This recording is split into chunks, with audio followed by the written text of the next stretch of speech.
Uh, Alexander, I just want to confirm that you're okay with your talk being recorded. Yeah, I'm very much fine. Okay, thanks.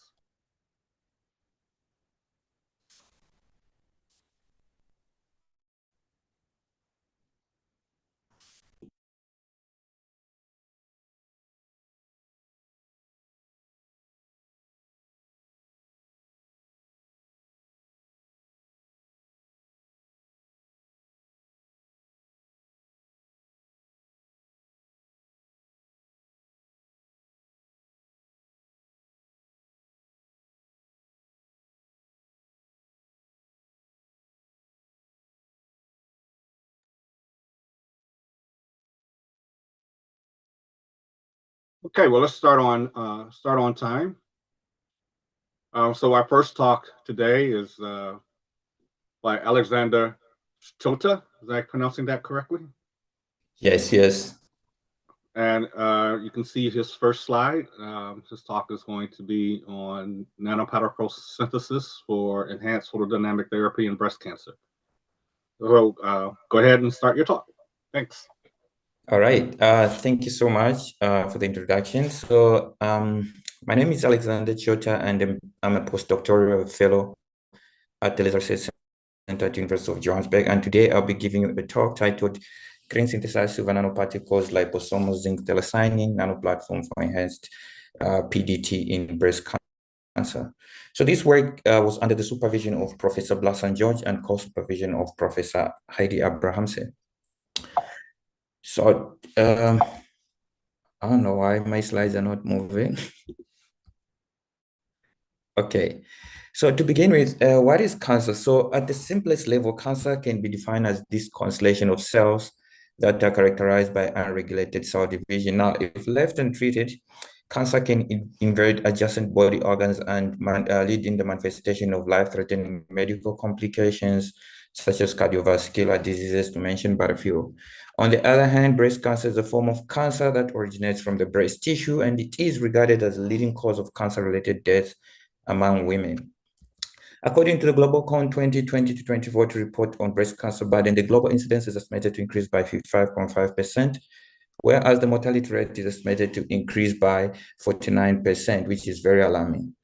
Currently, there are at least 5 non-conventional treatment modalities for the treatment of breast cancer. However, these treatment modalities are being reported in various reports for inducing undesired side effects with greatest risk of inducing cancer recurrences.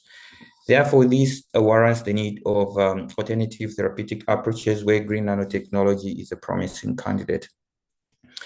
So photodynamic therapy is a relatively novel and non-invasive cancer treatment modality that employs the use of a photosensitizing drug in combination with the specific wavelength of light to induce the generation of reactive oxygen species.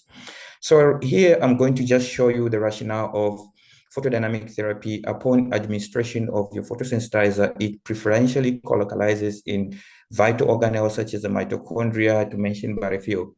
Upon irradiation with the specific wavelength of light, the photosensitizer moves from the ground states to its excited states. Now, at this state, the photosensitizer undergoes a series of photophysical and photochemical reaction, which will therefore lead to what is known as the intersystem crossing, which will eventually lead into the formation of the triplet state.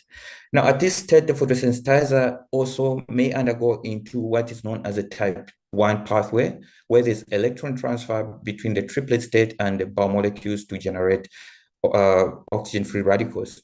Alternatively, there's also a type 2 pathway, where there's energy transfer between the triplet state and molecular oxygen to generate singlet oxygen. So here is basically a schematic representation of my drug, which I've just talked about. I'm going to load my silver nanoparticles and as well as my photosensitizer in liposome, basically to enhance the delivery of the drug. And in this study, I'll be referring this drug as a nano platform. So here, our nano platform was irradiated using the laser type, which is semiconductor diode, at a wavelength of 660 nanometers and a fluency of 10 joules per centimeter squared, and the exposure time was 3 minutes, 6 seconds. So the aim of this study was basically to design a biocompatible drug which has both phototoxic and chemotoxic effects. So in this study, we use silver nanoparticles and zinc phthalocyanine as the drugs. The specific objectives include synthesis of silver nanoparticles using Dicoma normala plant extract, modification of synthesized silver nanoparticles by liposomal coating loaded with zinc phthalocyanine, characterization of our nanoparticles using UVV spectroscopy, FTIR, HR10, and EDS analysis, investigate cell death mechanism by annexing VPI staining, mitochondrial membrane potential, enzyme-linked immunosorbent assays, cytochrome C, ROS, P53 caspase activities, and lastly, to analyze protein expression using immunofluorescence. So this study was divided into 4 phases. The first phase was cell culture and storage. In the second phase, we did our plant extract using sock select extraction and methanol. Then synthesis of a silver nanoparticles using the bottom-up approach. Then also the liposomal encapsulation using thin film hydration method, where we used our rotary evaporator. Thereafter, we did our characterization using UVV spectroscopy, FTIR, HR10, and EDS. For experimental models, different groups were actually designed, where we had our control cells and other groups where we had nanoparticles and as well as our nanoformulation. Suffice to mention that we also conducted dark toxicity as well as laser irradiation, just to rule out the fact that maybe the drug is chemotoxic or only phototoxic. Also, I have to mention that the doses were 2, 5, 10, 15, and 20 micrograms per ml. After that, in the last stage, we did our dose response studies using MTT, then analyzed our 50% inhibitory concentration, which I'll be referring as IC50, and we used that to do our cell death analysis. This study was cleared by the Higher Degree Committee and the Research Ethics Committee at the University of Johannesburg. So from here, you can see the UVV spectroscopy of the Dicoma normala plant. You could see that the peaks were actually around 200 to 350 nanometers. This actually shows the presence of various bioactive compounds which are not in the therapeutic window of photodynamic therapy. Thereafter, now we synthesized our nanoparticles using the bottom-up approach, and you could see the localized surface plasmon resonance around 425 nanometers, therefore confirming the synthesis of silver nanoparticles. Then we did the loading efficiency or encapsulation efficiency, where we created our standard concentration and a standard calibration curve. And our loading efficiency, we used both direct and indirect methods. So in the direct method, you could see that our encapsulation efficiency was 95.3%, whereas in the indirect one, it was 84.5%. Going to the FTIR, we see our edge stretching around there, which suggests the presence of alcohol. And also you could see NIH stretching around that wave number. This also shows the presence of amine salts. You could actually see that we have a free liposomes and our nanoformulation. Therefore, if you see this one, our free liposomes, you could actually see that the peaks now are actually present into the complete nanoformulation. You can also see the carbon to carbon and carboxyl functional groups, therefore indicating the presence of these functional groups. Then we did EDS. EDS to just do our elemental mapping, and in the elemental mapping you could see that the free liposomes had these elements there, and these elements are actually confirming to be present in our nanoformulation, therefore suggesting complete synthesis of our nanocomplex. Then now to determine the particle size, we use HR10. So HR10 basically looks at the surface of our nanoparticles, and you could actually see that the nanoparticles were at 24 nanometers plus or minus 6.8. And when you look at the orientation of our nanoparticles as we go deeper, you could see actually it has got different faces, and these actually appear to be spheres, and the crystal planes look to be anisotropic faces. Then we did our intercellular colocalization. Basically here is just to determine where our photosynthesizer actually colocalizes. You could see that we use endoplasmic reticulum tracker here. We used our mito tracker and our lyso tracker. And looking at our RGB profiles, you could actually see that our nano formulation was actually colocalizing in all these organelles. However, it was actually more prominent in the mitochondria. The same thing was done on HTET, which is immortalized breast tissue cells, and we actually saw the same trends which we saw in the MCF7 breast cancer cells. So the dose response studies, this is basically a schematic representation showing how our treatment intervals was conducted in this study for both HTET and MCF7 cells. After that, did MTT assay for viability, 50% inhibitory concentration determination, cell death analysis via annexing VPI.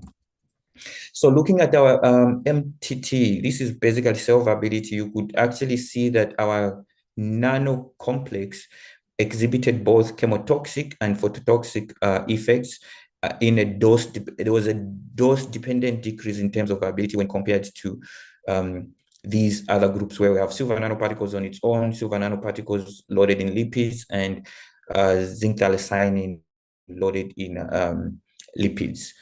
So this actually shows that our nanocomplex exhibited both chemotoxic and phototoxic effect. Similarly, we were actually thinking that maybe our immortalized cells will not be able to take up this nanocomplex, but however, looking at its biocompatibility, you could actually see that the same results in terms of viability were observed in the normal cells. Coming to IC50, which is a very critical value in determining. So we could actually see that our IC50 using MTT, for the nanocomplex was 3.7 microgram per ml. And we used this to actually determine the cell death mechanism. Looking at the table here, this is basically what we got. At IC50 of our nanocomplex, you could actually see that the cells exhibited both necrotic and apoptotic cell death pathways. Now, we need now to dive in to know what kind of cell death is actually taking place there. So we did our JC10 first, which is a very good dye. With this one, we use it for determining our mitochondrial membrane potential. When in a normal state, the mitochondria JC10 aggregates inside the mitochondria, but however, in a monochromic form, it diffuses from the mitochondria into the cytoplasm, hence showing low mitochondrial membrane potential.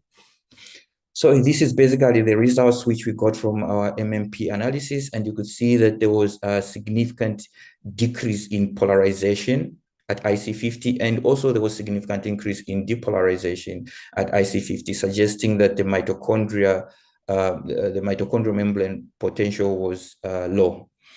Therefore, also linking the mitochondria to the cytochrome C, which is a very important protein, which plays a very key part in induction of tumor cell death.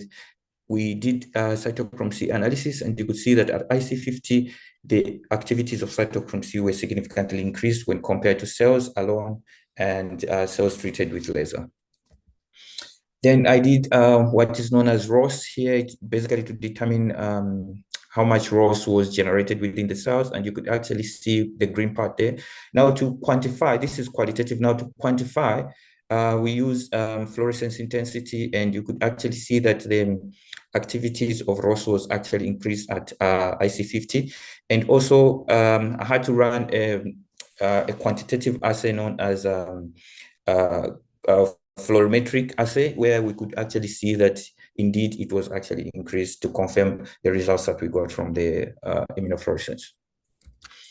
Then now, since we have the low mitochondrial potential, which leads to the release of cytochrome C, eventually activation of caspase and leading to apoptosis, or we might have a scenario where we have death receptors pro-caspase 8, activation of caspase 8, and activation of caspase 3. Also, I have to take note, and you have to take note that caspase-3 is always deficiency in MCF7 cells. So when running this fluorometric caspase assay, you could see that the activities of caspase-3 were actually deficient in MCF7 cells, and looking at the activities of caspase-8 and 9 were actually significantly increased. This actually suggests that the cells were actually undergoing through intrinsic and extrinsic cell death pathways. After I did P53 analysis, which is a very significant gene in protein in tumor suppression, where you could see actually at IC50 that our P53 was significantly increased when compared to control cells and cells treated with laser. I also did the concentration of P53, which was actually significantly high when compared to cells treated with laser and control cells. Thereafter, I went to immunofluorescence. Here we looked at pro-apoptotic proteins, BAX and BAC, which are very cardinal in the activation of the caspase-dependent cascade. We see that at IC50, BAX activities were actually increased here when compared to cells treated with laser and cells alone. Same trend was seen with BAC also, which plays the same role as BAX. Now to quantify, because these are just qualitative, now we had to quantify these images, and you could actually see that at IC50, both BAX and BAC were significantly increased. So in conclusion, we evaluated the anti-cancer effects and cell death mechanisms induced by green synthesized nano platform mediated PDT, and taken together the dose-dependent decrease in terms of viability in both MCF7 and HTET cells, which also suggests that because the presence of silver nanoparticles has got the potential of ionizing, also that's why we could see that there was also death, and also there was enhanced drug delivery, which was enhanced by the presence of our liposomes. So now, how do we avoid this part which we have here, having both chemotoxic and phototoxic effect against the HTET immortalized cells? So now, currently, we are working on the functionalization of our nanocomplex by pegylation and using antihistamine, which is actually specific for HER2 receptors on breast cancer cells. So also, we found that there was activation of upstream and downstream apoptotic proteins, increased caspase-8 and 9 activities, therefore suggesting two pathways, which was intrinsic and extrinsic cell death pathways. As I said, encapsulation will be actually what we are actually working on, and thorough characterization and the examination of cell death with PCR will be actually to give a comprehensive cell death mechanisms induced by our nano formulation. So I would like to acknowledge these funding bodies on the current slide, and also for collaboration, can contact my supervisors, Prof. Plassen George and Professor Heidi Abramson. Thank you. Thank you for a very interesting talk. Are there any quick questions for the speaker? If there's any questions, you can just unmute yourself and ask. I just have one quick question. You mentioned the antihistamine, and you look like you wanted to conjugate it to, in the figure, would look like an antibody. Yes, so yes. Is that so? So you're going to put PEG to a antibody? Is that the idea? So then, what's the role of the antihistamine? Just to elicit an immune response? Yeah, antihistamine is actually anti-tumor specific for HER2 receptors expressed on the surface of the breast cancer cells. What's the antihistamine? Is there a specific antihistamine, or just any antihistamine? No. It's actually specific antihistamine. Okay. Oh, okay. That sounds like a very interesting drug candidate. Thank you. All right. Are there any further questions? If not, we'll move on to the next speaker, which happened to my note here. Hello, it's Nasipo. Right. And you can share your screen? Yes. Or is it not yet? Uh, Hold on, no, I'll do it. I'll do it. mhm. Where? Here you are.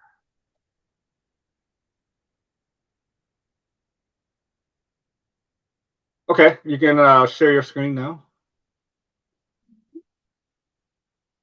And I just want to confirm that you're okay with your talk being recorded. Yes, yes. More than okay.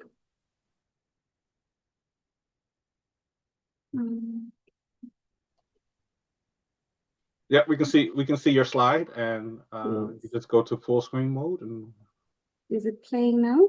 I've just pressed it. Yes. right to go All to good, you can see. You're perfect. Yes, all right. Thank you. Good morning, ladies and gentlemen. Today I'll be presenting on plant-based photosynthesizer against breast cancer cells under the supervision of Prof. Abrahamson and Prof. Blossom George. Breast cancer is the increased proliferation of cells in the breast that leads to malignancy. Breast cancer can be categorized into three types. That is hormone receptor positive, which is estrogen and progesterone. ER, hormone epidermal growth factor receptor 2 positive, which is a mouthful, and triple negative breast cancer, which are ERBB2. I'll just shorten it like that. And triple negative breast cancer. HER2 is the most aggressive form of breast cancer. Breast cancer is among the top 5 causes of breast cancer-associated breast deaths, accounting for 6.9% cases globally, which is around 670,000 in 2022. These factors include age, family history, such as the BRCA1 and BRCA2 genes, which are inherited, estrogen, reproductive factors, and the lifestyle. Its preventative efforts can include screening, which is mammogram. Chemopreventative methods can include modulators such as tamoxifen, and then biological prevention can include changing diets or surgery to remove the risk of breast cancer entirely. And this does decrease the mortality rates. Its treatment options include local regional, which are surgical and radiation therapy, and systemic, which includes hormonal therapy and chemotherapy. Photodynamic therapy, which I will say is PDT, is a minimally invasive, clinically approved treatment that utilizes 3 components, which is a photosynthesizer, a light source of a certain wavelength, and molecular oxygen, which exerted into the for cancer cell death. Its characteristics in suitable energy at the triplet states to provide adequate energy at transfer to ground states, absorption of light wave efficiently at a specific wavelength, that is 600 to 800 nanometers, have a suitable quantum yield, have a long lifetime at triplet states, and have a suitable and elevated photostability. So for this study, I'll be using hyperserine as one of my photosynthesizers, which is a natural bioactive compound that can be found in plants, insects, and protozoa. It is mostly derived from Hypericum genus, which is actually found in tropical regions worldwide. And it can absorb light at an ultraviolet and visible range. We are interested in the 595 nanometer range. It has a hydrophobic characteristic with up to 2 negative charges. Its pharmacological activities as an antidepressant, as an anti-tumor, and antiviral. That's why we're interested in it in our study. Our second photosynthesizer is called phenolphosphate, which is a chlorophyll derivative, and it is currently used as a photosynthesizer. It possesses good absorption coefficient in the therapeutic window of 660 nanometer, and it's amphiphilic in nature, so it has a high solubility in biological solvents. It's easily synthesized from natural precursors, and it is plant-based, so it's less toxic than its synthetic counterparts. So our aim for this study is to investigate the effectiveness of phosphoryl A and hyperserine-mediated photodynamic therapy for the treatment of breast cancers, which we're using the MCF7 cell line. So we optimize the cells, and then we determine the inhibitor concentration of the hyperserine and phosphoryl, and then we do our cell death responses, which will be done via MTT flow cytometry and cell morphology. So after our cell culture optimization,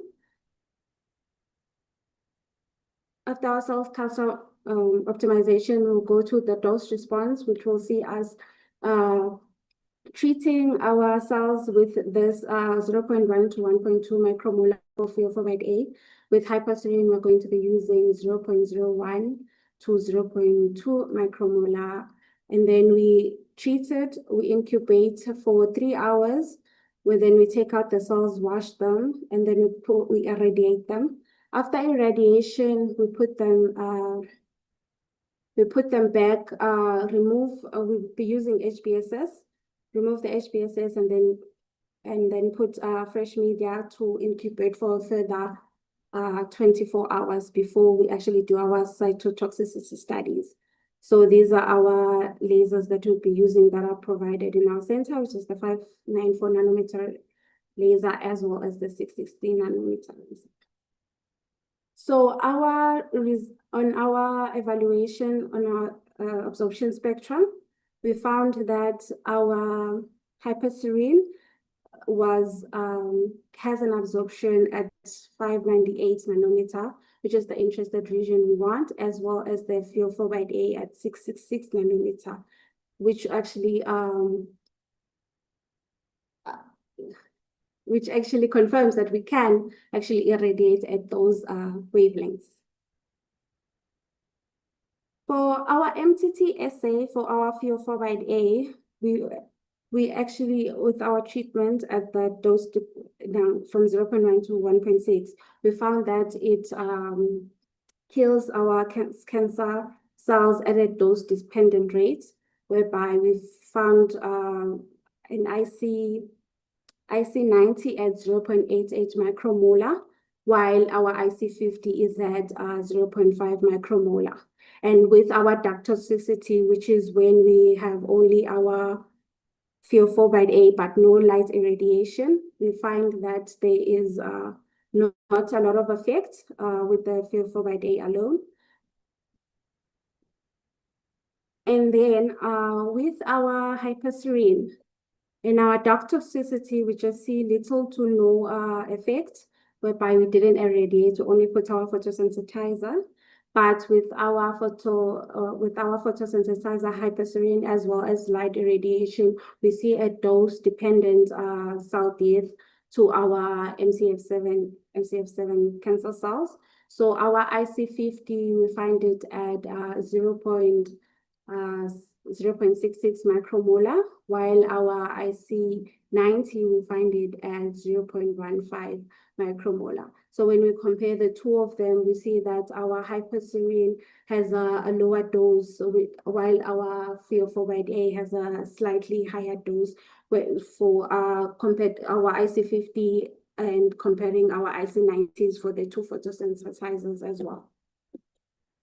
So with our morphology, with A, we see our untreated cells, whereby we see normal morphology of our MCF7 cells, but with our treated cells and for hyperserine at 0.2 micromolar, we see cell debris here, we see the cell rounding, as well as a decreased number of cells, as well with our phosphoryl A at 1.2 micromolar. We see those changes as well with our cells. We see there's a debris in our rounding of our cells, as well as the decrease in the cell number, which is actually confirms the treatment actually works. With our flow cytometry, we see that this is our A is our normal cells.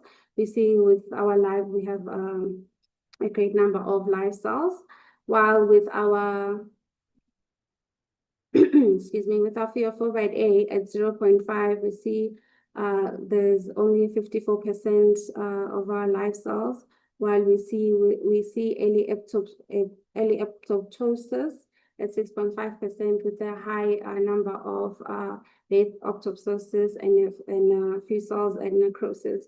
So we can say that we have our pathways, we can start to say that the cell death is through apoptosis and necrosis.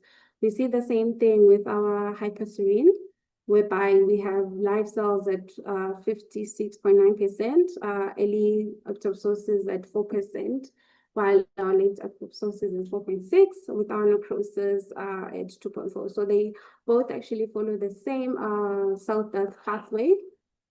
So that is actually good information to know for further studies. So in summary, our UV's absorption spectra of phosphorylated and hyperserine A showed strong Q bands at 660 nanometer and 598 nanometer respectively. So this shows that they are suitable for SPS as photodynamic therapy agents, which do therapy in the range of 600 to 800 nanometers.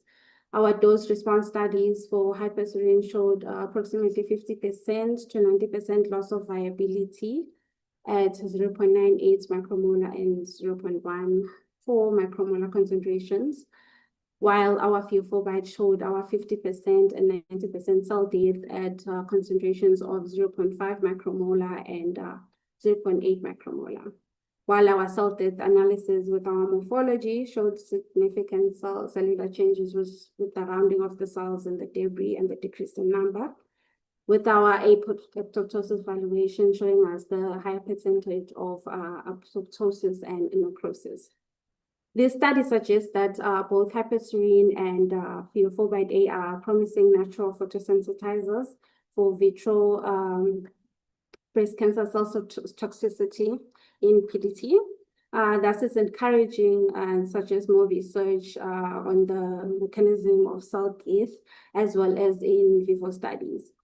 With the limitations of the photosolubility as well as the photosensitivity, the preliminary studies of using monolayer will then be furthered into using 3D spheroids to actually see do the results get replicated or at the same concentrations or higher concentrations. Then we can after that look at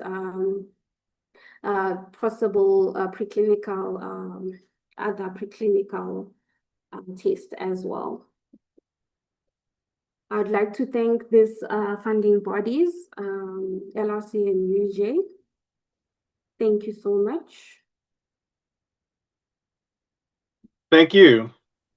Thank you. Very interesting work. Are there any questions for the speaker? If you have any questions, you can just unmute yourself and ask away.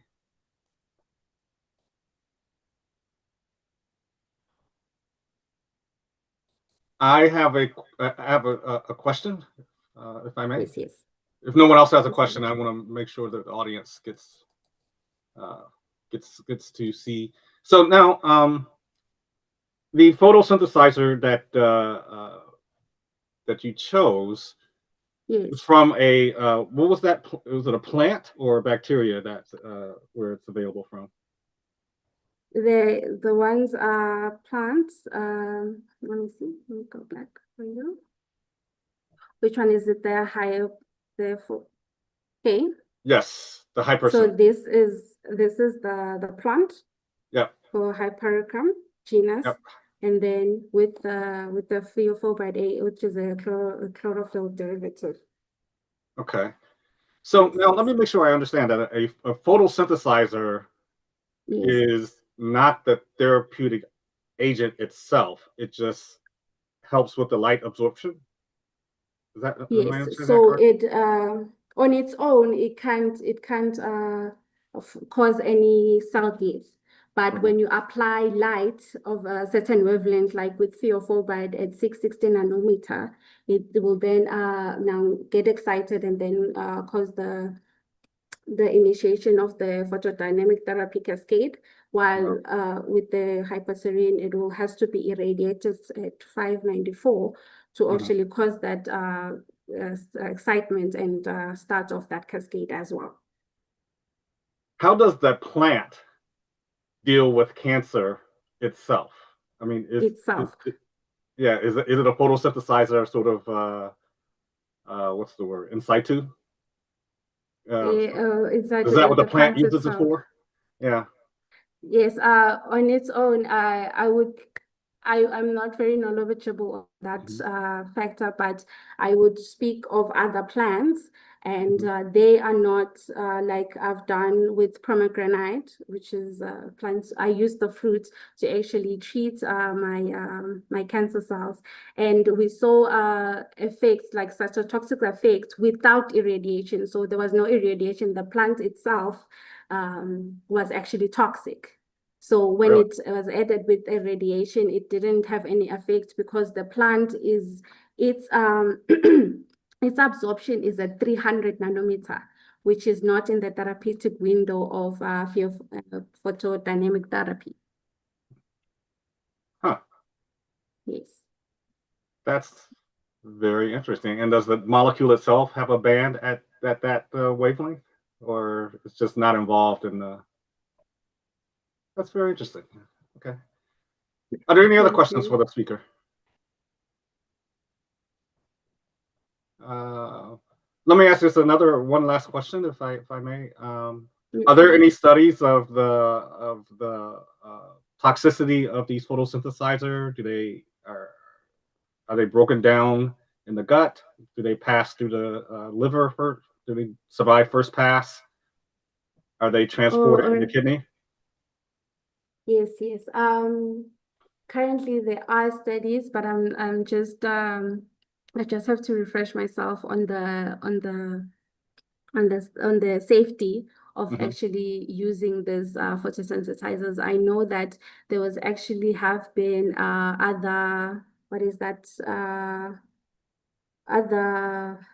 derivatives, I can say that, other derivatives of this, I'll say thiofobide A, that have been used in clinical trials that are actually performing very well for other actually cancers than this one, basically. Okay. Well, let's thank the speaker for a very nice talk. If there are no other questions. And we can move on to the next speaker, which, let me get my note here, is Paramita. Am I pronouncing that correctly? Yes. Yep. Yes, you can go ahead and share your screen, I think. You should be able to share your screen now.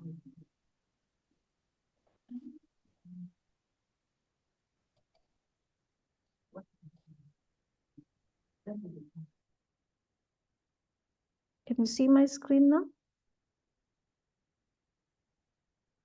Yes. Is it full screen? It's not full Like, is screen it- yet. Yeah.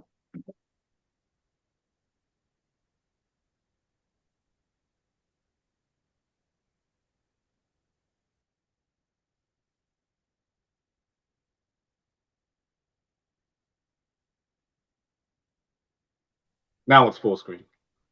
Okay.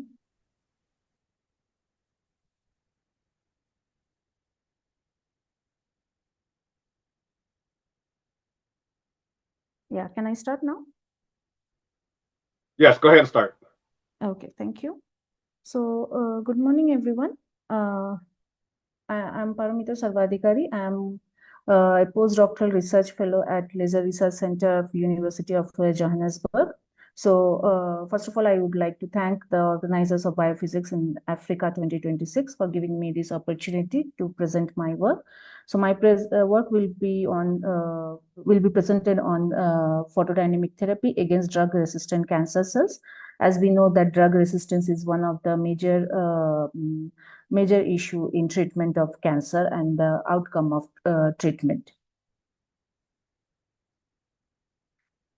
So breast cancer is currently one of the most, sorry,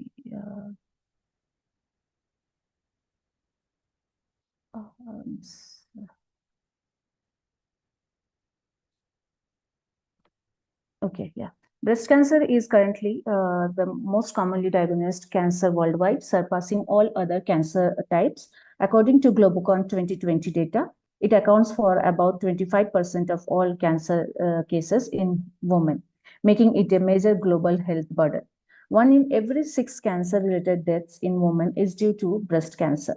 A critical issue is the stage at which the cancer is being diagnosed. In high-income countries, only about 10 to 15% of the patients are diagnosed at advanced stages, that is stage 3 and 4, while in sub-Saharan Africa, this rises dramatically to 77%, indicating late detection and limited access to the screening. As the disease progresses to stage 3 and stage 4, treatment becomes significantly more challenging and survival rates drop sharply. This diagram illustrates the progression of breast cancer from localized early stages with a high survival of around 100% and if we go for the metastatic disease that is at stage 4, the survival rate drops to around 16%. This highlights the need for the effective therapies that can target advanced and treatment-resistant cancers. So breast cancer treatment typically involves a combination of surgery, chemotherapy, radiotherapy, hormone therapy, and targeted therapy. While these approaches are effective initially, the major challenge is the development of drug resistance in the cancer mass. During treatment, the sensitive cancer cells are eliminated, but resistant cells survive and expand, leading to tumor recurrence and the metastasis. This is particularly problematic in, so if you will see this figure, so this is particularly problematic in advanced and metastatic breast cancer, where treatment options become limited. One of the common example is doxorubicin, which is a FDA-approved chemotherapeutic drug for breast cancer treatment, which over time can promote multi-drug resistance in breast cancer cells. As a result, conventional therapies often lead to the treatment failure and relapse. Therefore, there is a critical need for targeted, non-resistant therapeutic strategies. And this is where photodynamic therapy offers a promising alternative. So photodynamic therapy, or in short PDT, is a clinically established cancer treatment. It involves 3 key steps. First, administration of the photosensitizers, which gets accumulated into the tumor mass. Second, the irradiation of the tumor mass with the light of specific wavelength. And third is the presence of oxygen, which leads to the generation of reactive oxygen species, or ROS. This reactive oxygen species causes cellular damage and apoptosis, resulting in tumor regression. This figure, you can see that the sequence of how the drug is administered to, and then it's activated by the light, and which leads to the reactive oxygen species mediated cancer cell killing. PDT have several advantages, like as such, it is a minimally invasive treatment. It has low systemic toxicity, can be repeated without inducing significant resistance, and is effective even in drug-resistant tumor cells.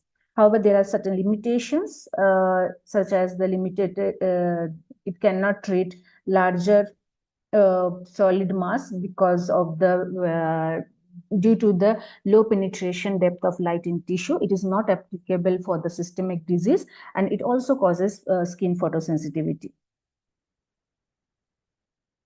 So multi-drug resistance remains a major barrier in effective breast cancer treatment. So PDT offers an alternative by inducing reactive oxygen-mediated cell death, bypassing the other conventional resistance mechanism.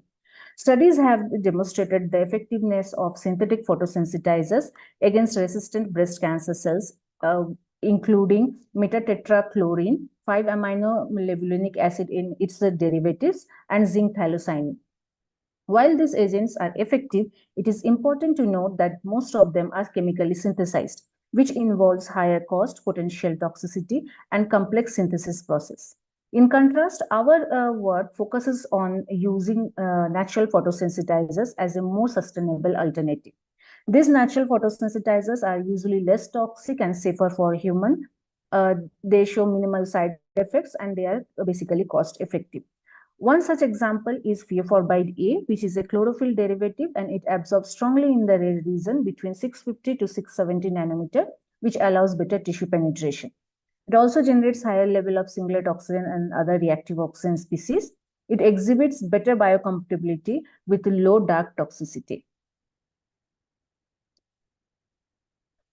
So the aim of our project is to investigate the in vitro anti-cancer efficacy of fioforbide A mediated by mediated PDT against doxorubicin-resistant MCF7 breast cancer cells at 660 nanometer light irradiation.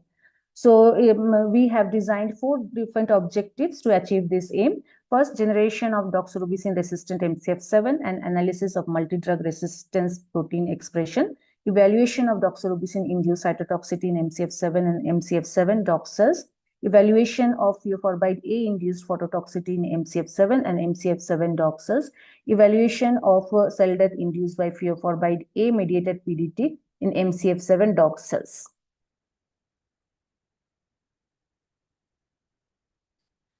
So in this study, we developed a doxorubicin-resistant breast cancer model using the wild-type MCF7 cells by exposing it to a stepwise concentration of 200 nanomolar doxorubicin until the resistant MCF7 dox cells were established. The development of resistance was further validated by analyzing the P-glycoprotein expression, which is a key marker for multi-drug resistance, and was then compared between the wild-type and the resistant cells. Both the wild type and the resistant MCF7 cells were then treated with different concentrations of doxorubicin and fioforbide A to evaluate the drug response. For PDT, fioforbide A treated cells were exposed to 660 nanometer light irradiation to induce phototoxic effects and access the photodynamic efficacy. Finally, we performed the multiple cellular and biochemical assays, including MTT assay for cell viability, annexin V PI staining for apoptosis detection, and microscopic analysis to observe morphological changes after treatment. So coming on to our result section, the first we evaluated the functional activity of the multi-drug resistant transporters in our wild type and resistant MCF7 models using efflux green assay. Using this approach, we performed flow cytometric analysis to quantify the expression of the efflux pumps, including MDR1, MRP, and BCRP. Our results clearly demonstrated, our results clearly demonstrated a significant upregulation of the MDR1 expression in doxorubicin-resistant cells, indicating an enhanced efflux activity and successful development of the resistant phenotype. In contrast, the MRP and the BCRP expression was not significantly changed. We suggested that the MDR1 is the dominant transporter contributing to the observed drug resistance in our MCF7 cancer model. The effect of doxorubicin on both the wild type and the resistant cells were evaluated by treating the cells with increasing concentrations of doxorubicin ranging from 0.01 to 10 micromolar, and the cytotoxicity was assessed after the treatment by MTT assay. The results demonstrated a clear dose-dependent decrease in cell viability in both the cell types. However, wild-type MCF7 cells were significantly more sensitive to doxorubicin, showing higher levels of cell death compared to the MCF7 resistant cells. The dose response analysis using the semi-logarithmic curve was used to calculate the IC50 dose for the doxorubicin treatment. The IC50 was found to be 0.23 micromolar in wild-type MCF7 and 0.350 micromolar in MCF7 dog cells, confirming the development of the resistant phenotype. Next, we evaluated the effect of fluoride A PDT in both the wild-type and the resistant MCF7 cells. Cells were first treated with increasing concentration of fluoride ranging from 0.1 to 2.4 micromolar, followed by irradiation at 660 nanometer with a fixed light dose of 1 joule per centimeter square. The results demonstrated a clear concentration-dependent increase in phototoxicity in both the cell types. However, the wild-type MCF7 cells were significantly more sensitive, showing higher levels of cell death. So, these results demonstrated a clear concentration-dependent increase in phototoxicity. But if we see the wild-type MCF7 cells, it was significantly more sensitive to the treatment, showing higher levels of cell death compared to the MCF7 dog cells. At the higher concentration, approximately 90% phototoxicity was observed in MCF7 cells, whereas resistant cells showed much lower sensitivity. So, also, if we see the dark control and the light only control, it didn't show any significant cytotoxicity, which confirmed that the observed effects were specifically due to the PDT-mediated cell death. Dose response analysis was used to calculate the IC50 values, which was significantly higher for MCF7 dog cells, with approximately 1.2-fold increase of IC50 compared to the wild type. So in this figure, we tried to show the morphological changes induced by the doxorubicin and fluoride A-mediated PDT in doxorubicin resistant cells. Under light microscopy, untreated control, if we see this, it shows very high confluency with intact cell membranes, which indicated healthy viable cells. In contrast, the cells which are treated with their dogs only, there are reduced cell number with few cells showing morphological alterations. Importantly, the cytotoxic effect was more pronounced in the PPDT, fluoride-mediated PDT group, which included cell shrinkage, membrane damage, rounding of cell structures, indicating significant cell damage. To further confirm the cell death, ETBR calcium dual staining was performed. The untreated cells showed uniform green fluorescence, representing the viable cells. However, the PDT-treated cells exhibited strong red fluorescence, indicating extensive loss of membrane integrity and decreased cell death. Increased cell death compared to the dogs-only treatment group. Additionally, the flow cytometry analysis using annexin V's PI staining confirmed that fluoride A-mediated PDT primarily induced apoptosis with a significant increase in the apoptotic cell population observed in the resistant MCF7 cells. So, bringing to all the results together here, I would like to summarize. At 200 nanomolar doxorubicin treatment, MCF7 dog cells showed higher expression of MDR1, which confirmed that MDR1 as a key driver for the drug resistance.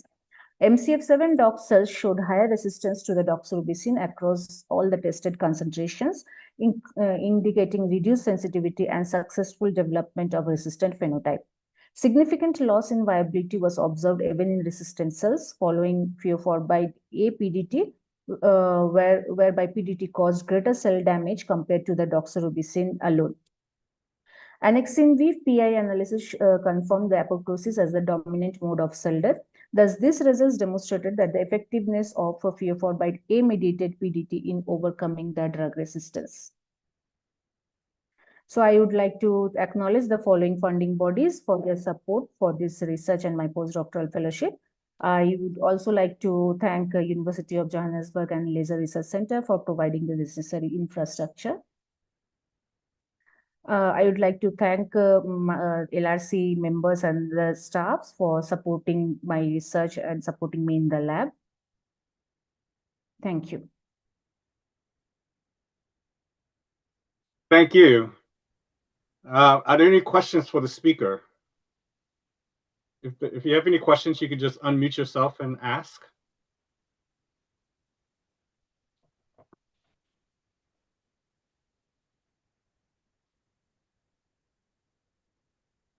So I have a question, if I may. There are no other questions. So your photosynthesizer was from a natural source? Is that? Yes, it is a chlorophyll derivative. Okay. Now remind me. I guess all chlorophylls are not alike. What is it from a specific plant or? No, it's basically the derivative of a chlorophyll A. Okay, got it. So, yeah. Okay. Well, if there's no other questions for the speaker, let's give a round of applause for a very nice talk. Thank you. Very nice research environment that you have here. I see the speakers have all been from the same center, if not the same research group. So it's a very nice. Yes, we are from the same research group. Oh, okay. Thank you. Fantastic. Okay, so our next speaker, let me make sure is it Fo Malonga? Did I pronounce that correctly? Good morning. It's Mpho. Umpo. Okay, thank you. Yes. Sorry for mispronouncing your name. You can go ahead and share your screen.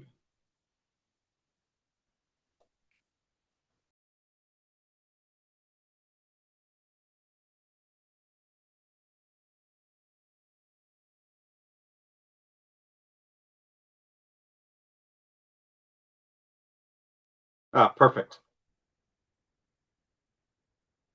So you can go ahead and start when you're ready.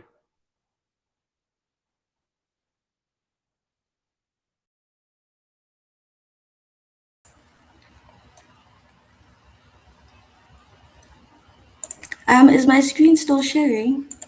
It's still sharing. Okay, now it's in presentation mode, so you can go ahead and start. Okay. Good morning, everyone. My name is Mpho. I am currently doing my PhD at the Laser Research Center at the University of Johannesburg. And today I'll be presenting our work on using green synthesized gold nanoparticles loaded with hypericin and conjugated with an antibody for breast cancer photodynamic therapy. And the work is being supervised by Prof. Abramsa and Prof. George. So breast cancer is the most frequently diagnosed cancer among women, with 2.3 million new cases reported globally in 2022. And in South Africa, it remains the leading cancer affecting women, and approximately 1 in 25 will face it in their lifetime. And although treatments such as surgery, radiotherapy, and chemotherapy can be effective, they often damage healthy tissue, leading to severe side effects, including nausea, immune suppression, and long-term organ toxicity. And this creates a clear need for targeted, minimally invasive, and biologically safer alternatives. And our study explores this direction by combining photodynamic therapy with green nanotechnology. And we focused on MCF7 cells, which are the most extensively studied human breast cancer cell line because they are estrogen receptor positive, they are highly proliferative, and they're known for their resistance to conventional chemotherapy. And overall, this work introduces an eco-friendly, light-based strategy designed to selectively kill breast cancer cells while minimizing harm to surrounding healthy tissue. So photodynamic therapy uses light and a photosensitizer to destroy cancer cells with high precision without the systemic toxicity of conventional chemotherapy. And the core process involves 3 essential steps. So in the first step, we have the photosensitizer that will then accumulate in tumor tissue, and this can occur either passively by leaking through the tumor's abnormal blood vessels or actively through surface functionalization with tumor-targeting ligands such as antibodies. And when the tumor is exposed to light at a specific wavelength, the photosensitizers will become excited, and this excited state will then transfer energy to surrounding oxygen molecules. And this energy transfer will then create highly toxic reactive oxygen species, such as singlet oxygen. And these reactive oxygen species can then cause oxidative damage to proteins, membranes, as well as mitochondria and DNA. And the result is then programmed cell death, mainly apoptosis, while the surrounding healthy tissue remains largely unharmed. And because PDT activates only when both light and the photosensitizer are present, the treatment is extremely localized, making it far gentler than chemotherapy with minimal systemic side effects. And in this study, we designed a single targeted bio-nanoconjugate made from 3 main components. So we have gold nanoparticles that have a strong SPR peak at around 520 nanometers. They are biocompatible and they allow versatile surface functionalization. They also enhance cellular uptake, which improves delivery efficiency.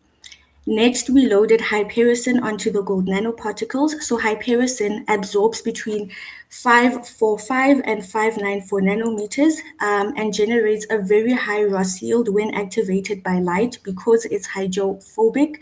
Attaching it to the nanoparticles improves its solubility and uptake. And finally, we added an antibody for targeting, and this gives the conjugate high specificity and directs the photosensitizer specifically to the MCF7 cells, further improving uptake and treatment precision. So overall, the study combines our gold nanoparticles, hypericin, and an antibody into one targeted platform to enhance the effectiveness of photodynamic therapy. And then moving on to our methods. So in this study, we focused or we followed a simple 2-step process. So we first had synthesis, then characterization. We used a green synthesis method where the extract of Nephorphia popphyrantha, which is a plant that has documented anti-inflammatory and antimicrobial uses in traditional medicine, was used for the synthesis of our gold nanoparticles. And this plant acted as both the reducing and stabilizing agent for the formation of our gold nanoparticles. And then after synthesis of our gold nanoparticles, we then conjugated the nanoparticles with hypericin and then later attached our antibody to form the final bio-nanoconjugate. And for characterization, we used UV-vis spectroscopy to monitor surface plasmon resonance and confirm each conjugation step. And this was followed by DLS and zeta potential to measure the size and surface charge respectively, as well as transmission electron microscopy to visualize our particle shape and morphology. And these techniques together confirm successful synthesis, stability, and proper assembly of our final bio-nanoconjugate. Once the bio-nanoconjugate was successfully synthesized and fully characterized, the next step was to evaluate how it performs in photodynamic therapy. And we structured this phase into 4 different experimental groups. So we had cells that were treated with hypericin and gold, and the final bio-nanoconjugate. And the cells were treated with 0.1 micromolar of the 3 treatment groups. So we had cells that were just treated, cells that were just irradiated, then cells that were treated and irradiated. And then we have our untreated cells that acted as our negative control. A laser fluence of 1 joules per centimeter squared was selected to specifically activate hypericin without causing thermal damage. And this also ensured that we were measuring the photodynamic effects only driven by reactive oxygen species and not heat. And then to analyze the PDT response, we used bright field microscopy to observe early cell stress and apoptotic changes, the MTT assay to measure mitochondrial metabolic activity, as well as the ATP assays to quantify the overall cell viability and death. And these measurements allowed us to clearly compare dark toxicity, the light-only effects, and true PDT efficiency across all treatment groups. And then moving on to our results. So now that the treatment system had been successfully prepared, the next step was to confirm that the nanoparticles were properly synthesized and suitable for biological application. And this was first assessed using UV visible spectroscopy, where we saw a distinct surface plasmon resonance peak at 520 nanometers, confirming the presence of our gold nanoparticles. In addition, we saw hypericin peak at 545 and 590 nanometers.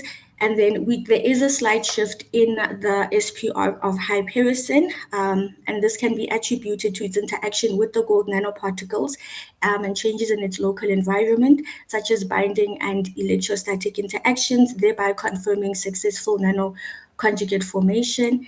And then our antibody peaked at, this is supposed to be 260 nanometers. I'm so sorry for that. And then to further validate the nanoparticle system, we performed dynamic light scattering and zeta potential measurements to assess the particle size, distribution, and stability. So the DLS results indicated that our bionanoconjugate had a higher hydrodynamic size of 89.83 compared to our gold nanoparticles alone. And this is expected due to the presence of surface functionalization with hypericin, as well as our antibody surrounding the nanoparticle core. And our zeta potential analysis also showed that the bionanoconjugate possessed sufficient surface charge, confirming that the system is somewhat stable and well dispersed in solution. And this was followed by our transmission electron microscopy analysis, which provided information on the core size and morphology of the nanoparticles seen in panel C. And then the TEM images also revealed well-defined, uniformly distributed particles of our bio-nanoconjugates, also then confirming successful synthesis at the nanoscale. And to evaluate the loading capacity and release behavior of the system, standard calibration curves were first generated for both the gold nanoparticles and hypericin, as then seen in panels A and B. So both curves demonstrated strong linearity with high R values, confirming the reliability of the quantification method used for determining drug loading and release. And then focusing on the release panel, the release profile in panel C, hypericin release was assessed over time under two different pH conditions. So we have pH 5.8 and pH 7 to stimulate tumor and physiological environment respectively. And the results show we have a clear time dependent increase in release under both conditions. However, the release was consistently higher under acidic conditions, which mimics a tumor microenvironment. And at approximately 5 hours, around 30% of hypericin was released at pH 5.8 compared to the between 20 and 25% that we see at pH 7. And this difference became even more pronounced over time. And we see around 10 hours, we get approximately over 50% or over 50% in the tumor microenvironment compared to 40% seen with the physiological pH. And this enhanced release in acidic conditions is particularly important because it mimics the tumor microenvironment, suggesting that the system can preferentially release the photosensitizer at the target site. So these findings indicate that the nanoparticles, or hypericin rather, exhibits controlled pH responsive release behavior, and this is highly desirable for improving the specificity and effectiveness of PDT. And then to quantitatively evaluate the therapeutic effect of the treatment, we performed both MTT and ATP assays to assess cell viability and metabolic activity. So the MTT assay measures mitochondrial activity as an indicator of viable cells, while the ATP assay reflects cellular energy levels and proliferation. And the results showed that under dark conditions, illustrated with the black bars, all treatment groups maintained relatively high viability, with cell viability remaining above 90%, indicating minimal inherent toxicity of hypericin, as well as the bionanoconjugate. However, following laser irradiation, a significant decrease in both cell viability and ATP levels was observed, indicated by the pink bars. And for example, cell viability decreased to approximately 50% for hypericin, 38% for our hypericin gold nanoparticle conjugate, and then just above 20% for the cells treated with the bio-nano conjugate. So a similar trend was also observed in the ATP levels, indicating reduced metabolic activity. And the most pronounced reduction is seen with the bio-nano conjugate group, highlighting its enhanced photodynamic efficacy. And this greater loss in viability and metabolic activity suggests improved cellular uptake and more efficient delivery of the photosensitizer, and ultimately leading to increased reactive oxygen species generation and cell death. So these findings confirm that the combined system is more effective than the individual components alone. And to further understand the mechanism of action, fluorescence imaging was used to investigate the intracellular localization of the treatment system. Merged images displayed prominent orange color in cells stained with the mitotracker, resulting from the overlap between the green mitochondrial emission and red emission from the hypericin, and this indicates a strong localization of hypericin within the mitochondria. A similar pattern was also observed in the lysotracker stained cells, confirming lysosomal accumulation. And in ER tracker stained cells, there was no localization, so no overlap was detected between the blue nuclei and DAPI and hypericin fluorescence, confirming that hypericin does not localize within the nucleus. Reactive oxygen species levels were then measured 30 minutes post-irradiation, and as illustrated, no significant increase in ROS levels was observed in the untreated control groups, indicating the absence of oxidative stress. And following irradiation, we do see a substantial increase in ROS generation across all treatment groups. Cells treated with free hypericin displayed a 2.1-fold increase, while those treated with hypericin and the bio-nano conjugate displayed over a 3.6-fold and 4.2-fold respectively. So this enhanced ROS generation in the bio-nano conjugate group can be attributed to enhanced cellular uptake and targeted delivery. Flow cytometry was then used to determine how each treatment influenced cell death pathways. So the untreated control showed almost complete cell viability, establishing the baseline. And under DOC conditions, all formulations, including hypericin alone, the hypericin-loaded gold nanoparticles, as well as our bio-nano conjugate, produced only minimal levels of apoptosis, confirming that the system has very low inherent toxicity in the absence of light. However, once PDT was introduced, we do see an increase or a shift toward apoptosis. So in cells treated with hypericin alone, we do see a moderate phototoxicity, while the hypericin loaded gold nanoparticles as well as the bio-nano conjugate produced a stronger apoptotic response due to cellular uptake.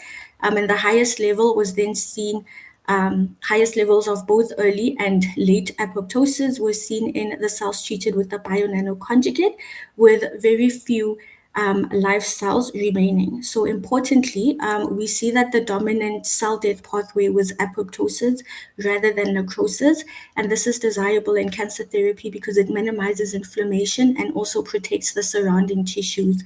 So overall, these results confirm that the bio-nano conjugate significantly enhances PDT-induced apoptosis, demonstrating strong therapeutic potential. And this bar chart was just to summarize the flow cytometry outcomes by comparing the proportions of live, early apoptotic, late apoptotic, and necrotic cells across all treatment groups. And we see that under DOC conditions illustrated by the pink bars, all groups maintained over 80% cell viability, with only 0 to 10% falling into early or late apoptosis, and this confirms minimal inherent toxicity. And under PDT conditions, we see a clear shift with hypericin alone, reduces viability to around 50 to 60%. Hypericin with our gold nanoparticles brought it down further to roughly between 30 to 40%. And then our bio-nano conjugate shows the strongest response with live cells dropping to below 30%. And across all PDT groups, apoptosis increases substantially, rising to 40 to 60% depending on the formulation, while the necrosis remains low at under 10% in all groups. And this indicates an apoptotic controlled cell death pathway. So, in conclusion, the study successfully demonstrated the green synthesis of gold nanoparticles using a plant-based approach, followed by effective conjugation with hypericin and antibodies to form a targeted bio-nanoconjugate system. The results showed that the system exhibited good stability, controlled drug release, and enhanced cellular uptake.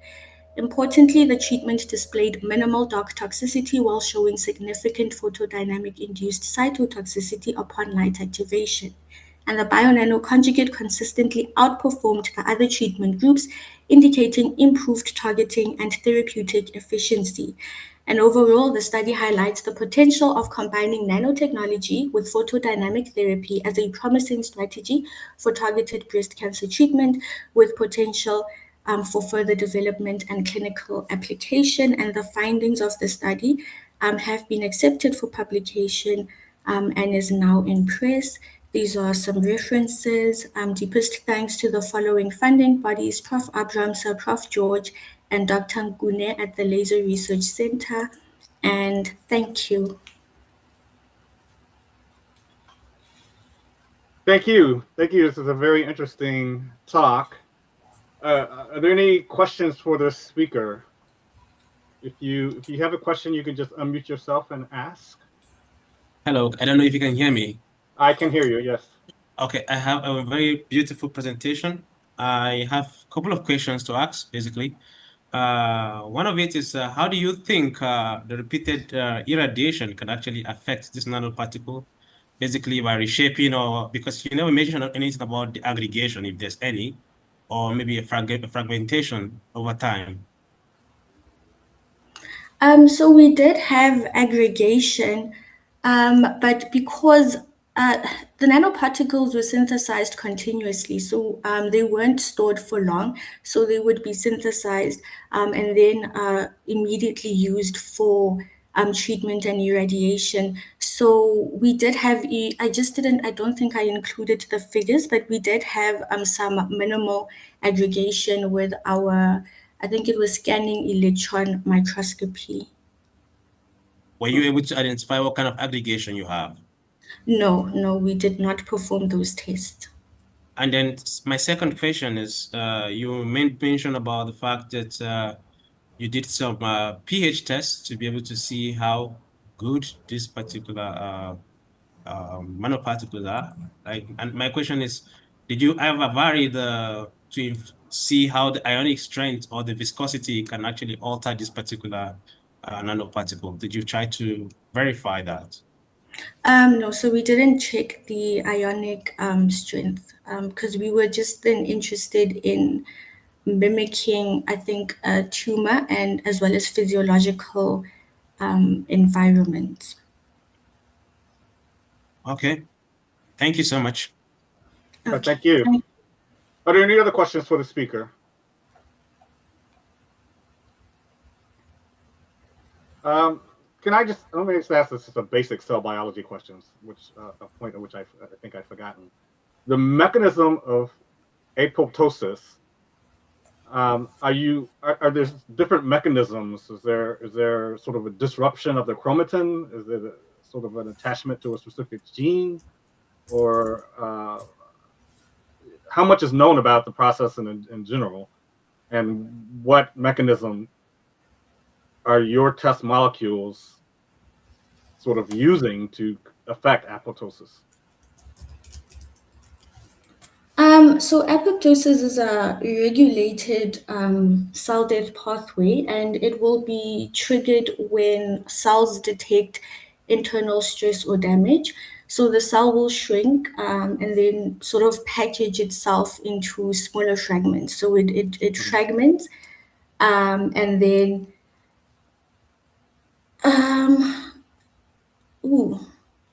can you just repeat your question? The mechanism, and you're asking. Yeah. So, I was wondering so basic cell biology, which was a long time ago for me. Are there different mechanisms of apoptosis? And in particular, I'm wondering, is it known that the agent that there are certain chemical agents that disrupt the structure of chromatin, disrupt the histone, or do they do they conjugate to certain base pairs? Do they chelate the DNA? What is the exact mechanism of apoptosis in general and in your specific case? I think there's the intrinsic pathway and the extrinsic pathway. And I think if I remember, the intrinsic pathway is the mitochondrial pathway, usually triggered by internal damage, so DNA damage, oxidative stress. And if I remember, it involves, I think, the BCL2 proteins, Yes. which cause mitochondrial membrane, the MMP permeabilization, and then this will then result in the release of cytochrome C, then leading to further downstream activations of some caspases. And then I know there's also the extrinsic cell death pathway, and then this is then initiated by factors such as our FAS ligands, and then also leading to the formation of the cell death signaling complex, as well as the activation of some caspases. But I think for our bio-nanoconjugate, we were more interested in the intrinsic pathway. So we did look at BCL2 proteins, as well as the mitochondrial membrane potential and the release of some caspases 8 and 9. But those results were not inserted as part of the study, and hence I did not show that. Okay. Well, thank you. A very beautiful talk. Sorry, I have one last question, please. Go ahead. I just forgot. No problem. My question is, when you work with gold nanoparticle, and do you really accurately measure the local temperature increase in this nanoparticle during irradiation? And how do you even do that? So gold nanoparticles have an SPR peak at around 520 nanometers. So that's a completely different laser. But with PDT, we're looking specifically at damage to the cells and not necessarily heat. So with our gold nanoparticles, I would expect that they would have increased the heat, that's causing thermal damage. But then our hypericin, which was our photosensitizer of choice, was irradiated using the 594 laser, and now this is a completely different wavelength for our gold nanoparticles. So I did do a different study to check the difference between our gold nanoparticles and hypericin, and our gold nanoparticles didn't really have an effect under this specific wavelength. Because if I remember correctly, your spectrum, can you go back to the spectrum where you show the spectrum of the gold nanoparticle and everything? The steady state spectrum. Is it this one? No, the spectrum. Oh, okay.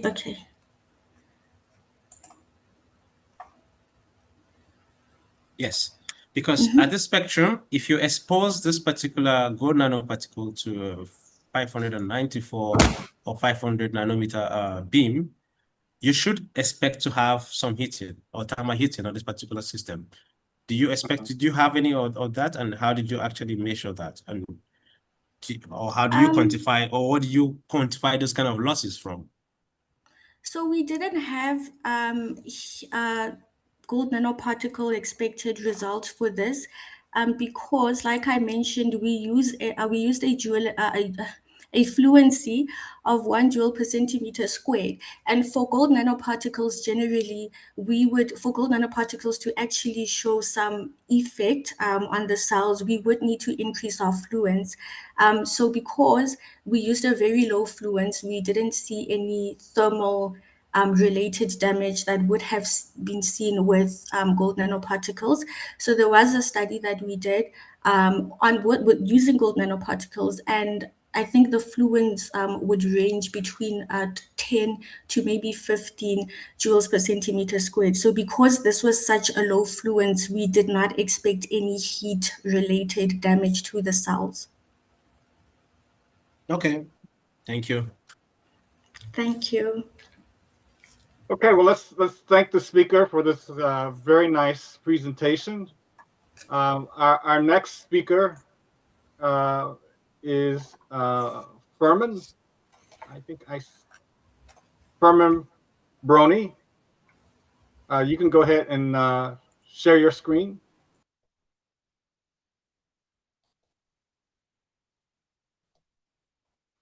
Furman, are you there?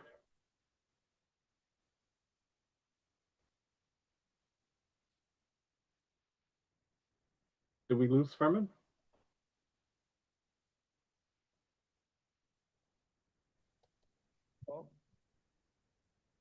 Hello, Furman, can you hear us? I thought I heard something.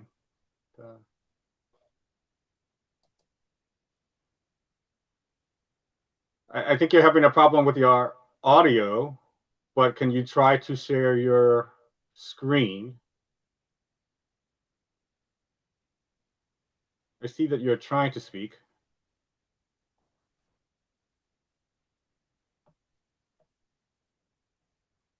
Oh dear.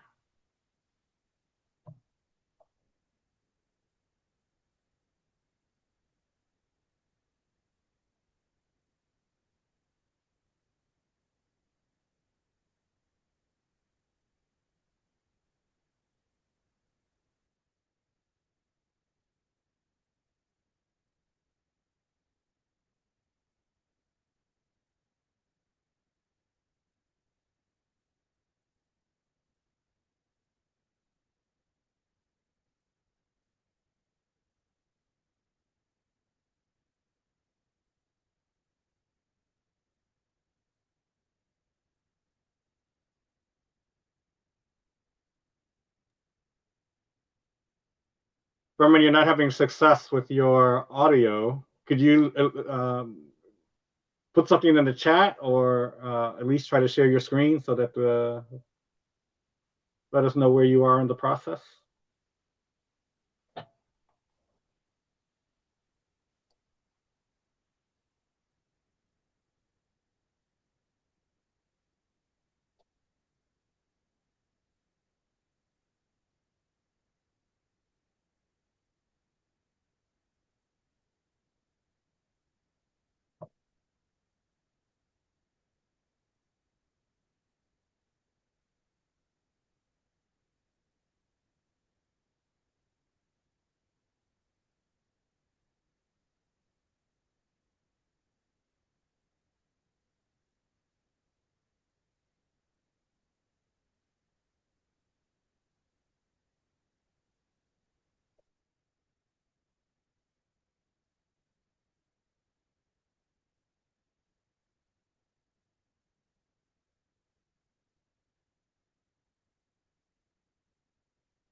I think our last speaker for this session is having a lot of technical difficulties.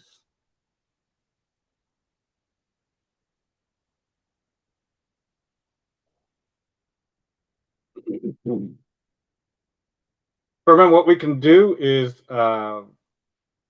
since you're the last talk, we can go into the break. And if you have time to reboot your computer or whatever, what we can do is make you the first talk in the next session. But we're standing by to receive your talk, which we hope we can do today.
Well, before we as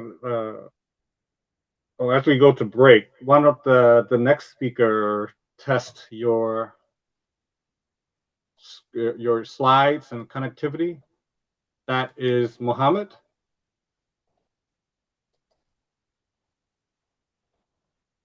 Mohammed, why don't you take the break period to test everything that we're trying to do here?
Hello, good morning. Hello, Good morning. please can you hear me? Yes, we can hear you. Yeah, please, I was actually having problem with my laptop, so I have to switch to another laptop. Okay, you were which speaker? Femin Bruni. Oh, okay. So, okay. So now what do we do? So, Mohammed, are you here? Mohammed?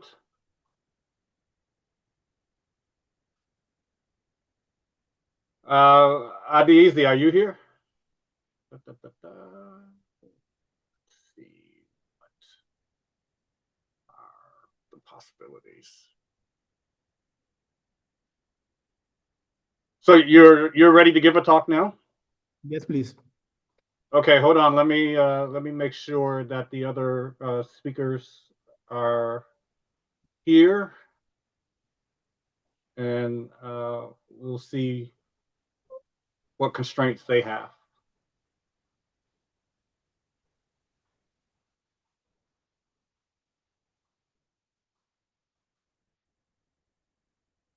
This session is slated to begin in 4 minutes.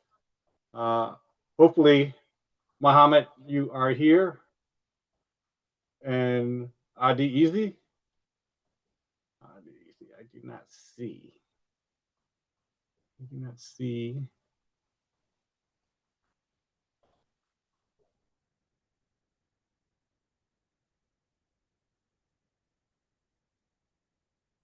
So we can try a couple of things.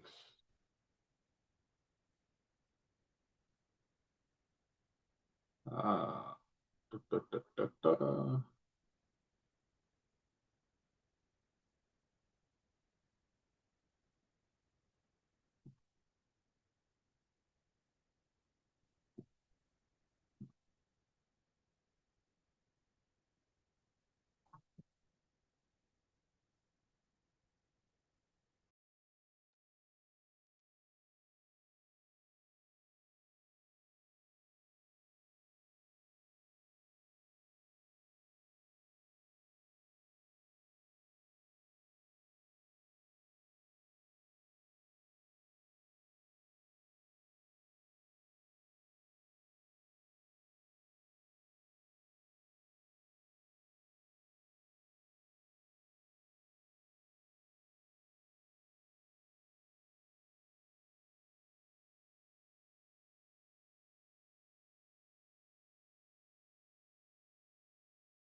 Okay, so Mohammed, are you here?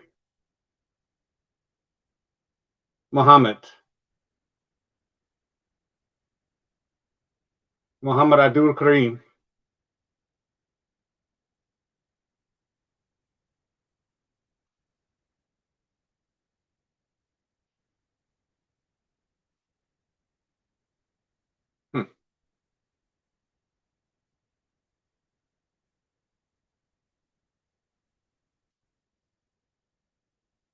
So Furman, you are still here and ready, and you can give your talk. Yes, please. I'm still around. Okay.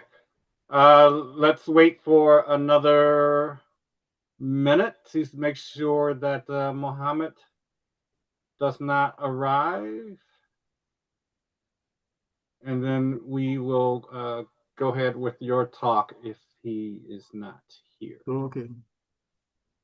Thank you.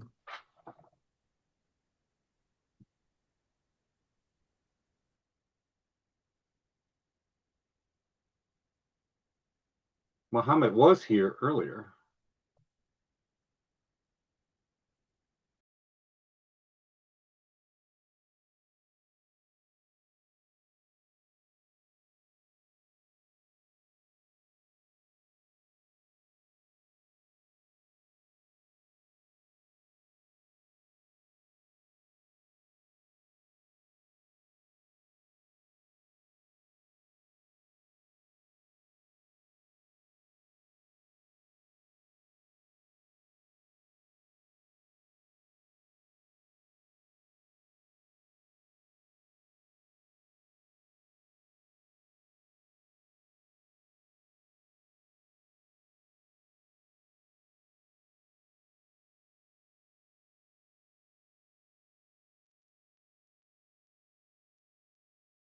mention that on their profile page, if anyway, I've submitted the list. Yeah, for everything now. Let's give Mohammed just another courtesy minute or two.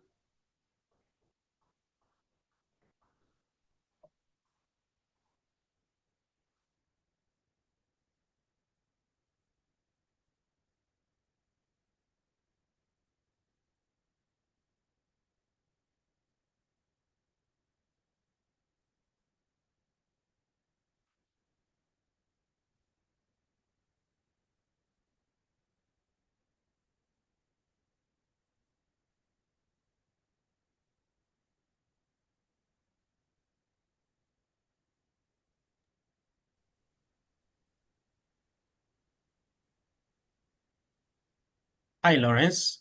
Yes. I have a question. Maybe Go before we ahead. wait for Muhammad to come. I'm a researcher here in Germany, Mm-hmm. but I'm African from Nigeria, basically. So I would like to know how big is this community, because I just stumbled on it on LinkedIn a few days ago when I registered to join. And I would like to know how frequent is this kind of webinars, and how can one actually be one of the presenters? So the biophysics community, I don't have an exact number, but we have monthly webinars, and so if you just send a email to the organizers of the conference, so then we could schedule you in for a monthly presentation. This particular conference, we do it every year for this is Biophysics Week around the world. And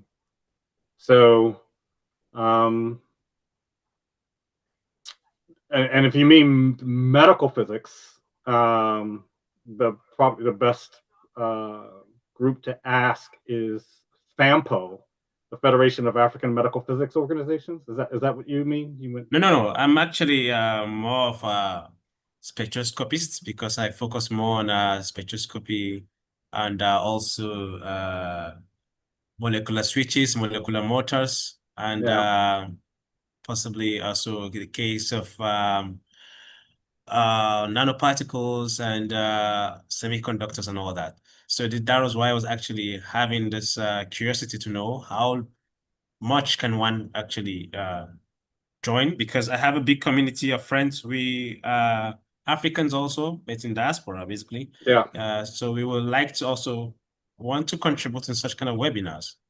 So yeah, this is so one we have well, there's actually several monthly webinars on different topics. There's one on biophysics, there's one in physics.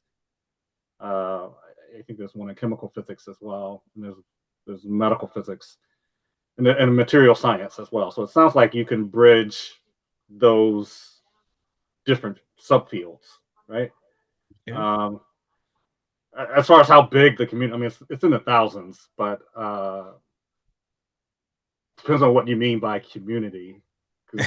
There might be material science, chemist, physicist. More of a kind of material science, condensed matter physics, or possibly biophotonics or something like that. Yeah, well, material science is definitely well into the thousands. Okay.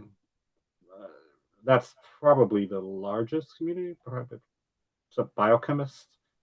I mean, this community is more biophysics, but that bleeds into biochemistry sometimes. And is there a way I could register to get more of the newsletters to know how to get updated, and where, if there are any webinars or stuff like that? You registered for this conference, right? Yes, I just stumbled on it on LinkedIn, and I like. Okay, oh, so then you are registered for all events, all of our notifications and events. So that's one of the effects of registering for a conference. And so what you can do is, well, you can use the contact email for the conference. They all, and we'll figure out like, okay, what's the best, I guess, webinar series to get into. I mean, it sounds like you're sort of in a multidisciplinary, interdisciplinary kind of situation. So I guess it could conceivably happen that you end up invited to speak in multiple seminars. As you can imagine, I mean, you could be invited by a chemistry department, material science department, a physics department. And that could even happen in the case of these webinars. I mean, that's we try to work together, but we do actually work together. But I mean, the different webinar series have different interests in terms of kind of talks and who they want to hear talks from. And sometimes more than one series wants to hear the same talk, because there's a sort of a, I mean, there's a Venn diagram, right? So there's like some non-overlap. Okay, So, thank you. We'll work it out. Just send something to the conference organizers and we'll work it out. Definitely, I'll do that. Thank you so much. Okay, so let's get it back to it. I don't know if did Muhammad come back? If not, let's go immediately to Furman, right? Did I have that name correct? Furman, if you can go ahead and share your screen. Oh, okay. I can do that. And you can go ahead and give your talk. Mhm.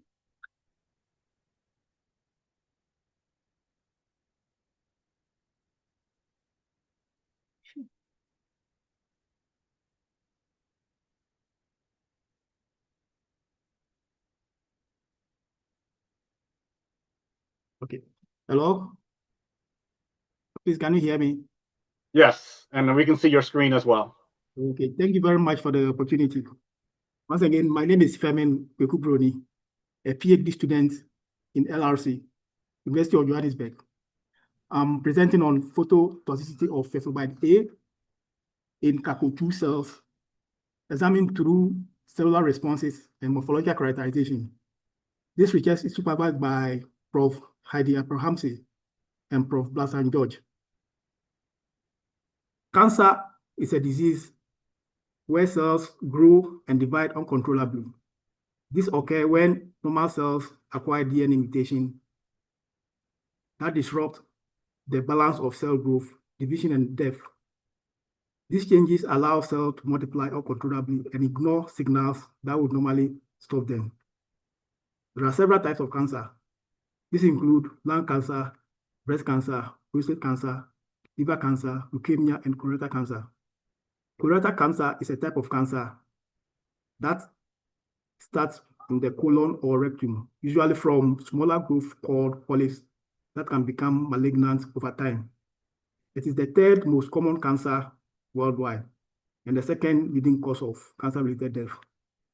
Signs and symptoms associated with colon cancer include blood in stool, bowel changes, abdominal pain, bloating, unexplained weight loss, vomiting, and fatigue.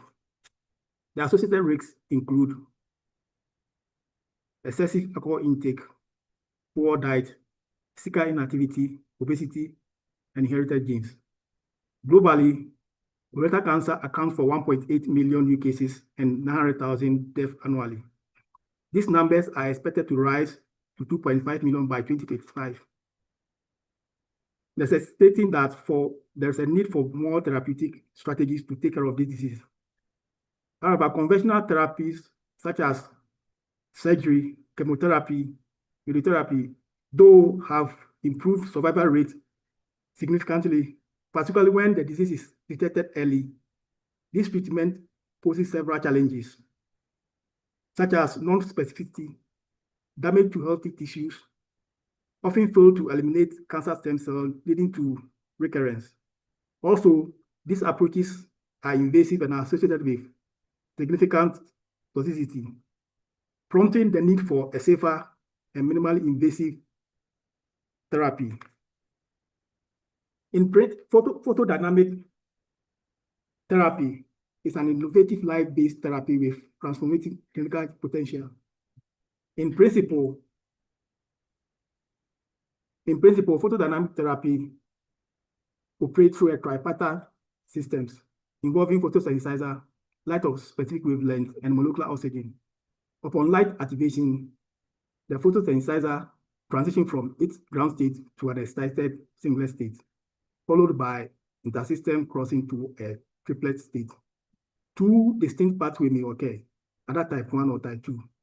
In type 1 reaction, the triplet state photosynthesizer transfer electron or hydrogen atoms to a nearby biomolecule or solvent, generating free radicals. These radicals react with oxygen to form oxygen reactive species, such as superoxide or hydroxide radicals. In type 2, the triplet photosynthesizer transfer energy directly to ground state oxygen, producing singlet oxygen, a highly reactive oxygen species that induces oxidative damage.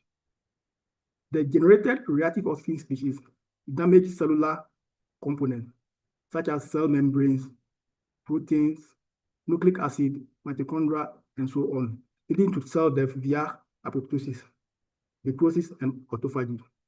The effect is confined to the eliminated region, ensuring selective cytotoxicity with minimal collateral damage. This makes PDT minimally invasive and reduce system toxicity. PDT combination consists of light energy, molecular oxygen, and photosynthesizer. The photosynthesizer is very key among all the components. In my study, the photosynthesizer used is chlorophyll-derived photosynthesizer, which is sulfobide A. It has optimal absorption profile, showing strong absorption in the red region around 650 to 670 nanometer. Also, it produces high yield of reactive oxygen species and also selective tumor localization. This makes sulfobide A an ideal photosynthesizer in cancer therapy. On that note, the aim of my study is to investigate the phototoxic effect of sulfobide A, a chlorophyll-derived photosynthesizer in colon cancer under control light at 660 nano laser at 2 joules per centimeter square in a dark condition with no irradiation to evaluate its potential selective therapeutic agent PDT. My objectives are to determine the spectral absorption of PBA, to investigate the localization of PBA in CACO2 cells, and also to analyze the morphological changes following PBA-mediated PDT. Determine the cellular response of cells exposed to the sulfobide A with or without light using ATP assay, and also to determine post-analysis on the cell morphology. My methodology includes first cell culture using the colon cancer cells, and then after getting the cultures, I want to do my dark toxicity by using different concentrations of the sulfobide A, which is my photosynthesizer, starting from 0.39 to 400 microgram per ml. Then upon this, I select the one that is not cytotoxic. And then this one, I use light by using PDT dose responses of the photosynthesizer, starting from 0.39 to 25. And the laser is 660 nanometer in the fluency of 2 joules per centimeter square. And I determine my cellular response through ATP analysis, morphology, and then localization. And the results, I did UV spectra for my sulfobide, and these are the results. The result shows that at 680 nanometer is the highest absorption spectra of the sulfobide, and this is typical of sulfobide A. This shows that the wavelength at which PBA has the maximum absorption and excitation as well. In addition to this spectra, another peak called the solid band at plus or minus 380 nanometer is showing on the peak. This wavelength can be used for fluorescence detection in photo diagnosis. So I went ahead and do localization of my photosynthesizer, which is the PBA, in the colon cancer cells. And this result shows that the nucleus is colored blue, and then my photosynthesizer colored red here. And then the combination of this shows that indeed my photosynthesizer has truly been localized in the colon cancer cell. That serves as a starting point for photodynamic therapy to be initiated. And then went ahead and did dark cytotoxicity at pre-PDT using ATP level cell treatment with PBA. So on the graph, it shows that starting from 25 to 400 microgram per ml shows significant differences when we compare to the control, which is only the colon cancer alone. I went ahead and then did light cytotoxicity, selecting those that were non-toxic. And when we did that, we realized that from 0.39 to 25, the significant difference was observed at 3.13 microgram per ml to 25 microliter when you compare to control, which is only the CACO2. And then these are my IC50. For the dark toxicity, the IC50 was 60. IC50 was 126.6 microgram per ml. And then compared to the light toxicity, the IC50 was 61.43. The difference also suggests that the drug is selective towards PDT. And these are my morphology. So we want to see the treatment of the fiofobite effect on the cell morphology, which is the colon cancer morphology.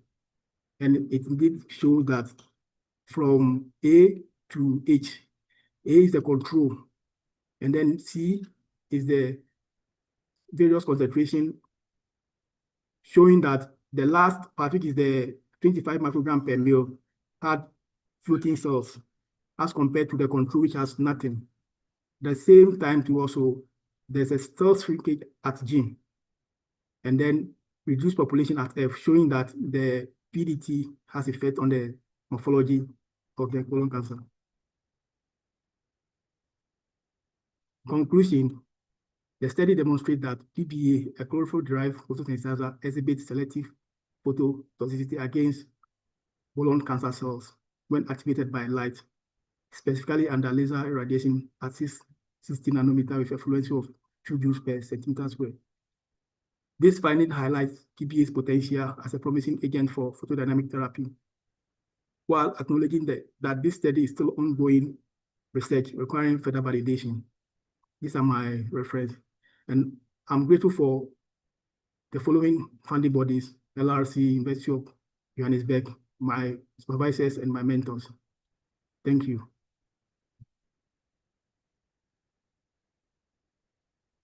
Thank you.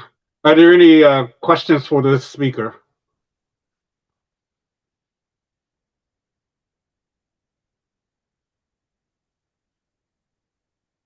If you have any questions, you can unmute yourself and just go ahead and ask.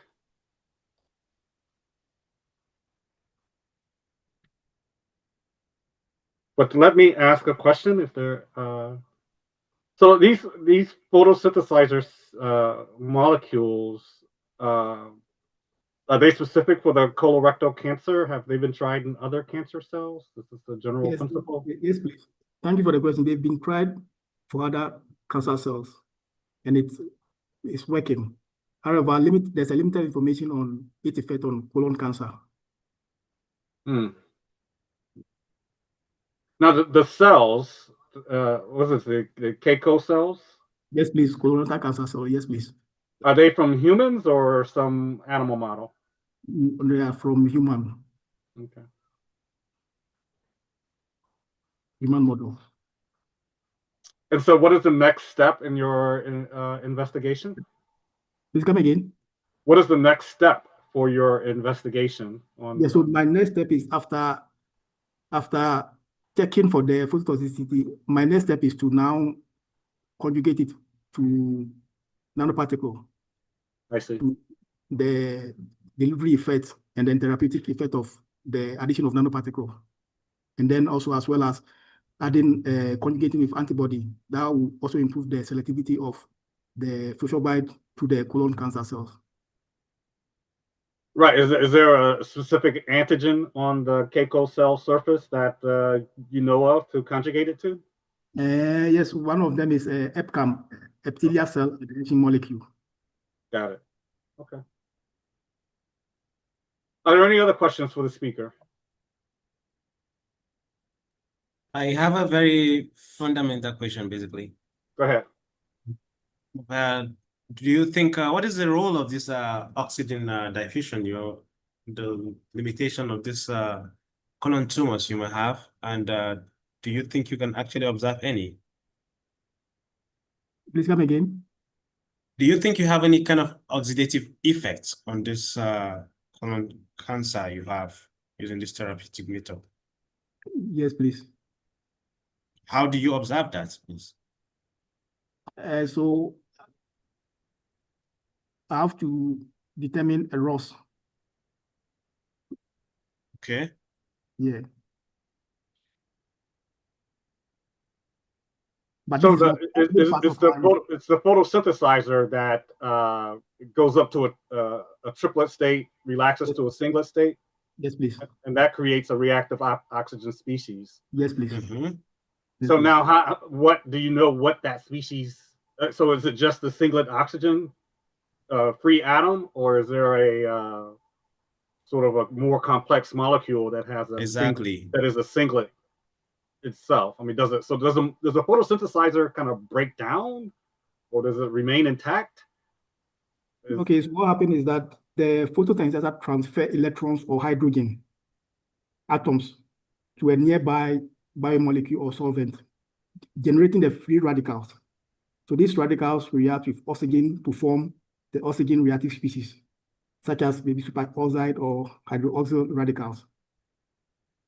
And then another aspect is that the photosynthesizer can also transfer energy directly to the ground state oxygen, producing singlet oxygen, which is a highly reactive oxygen species that induces oxidative damage.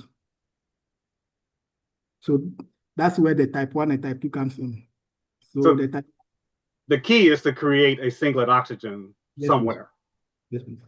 And so now, one of the things that you might want to do is the enzymes that quench singlet oxygen, like superoxide dismutase.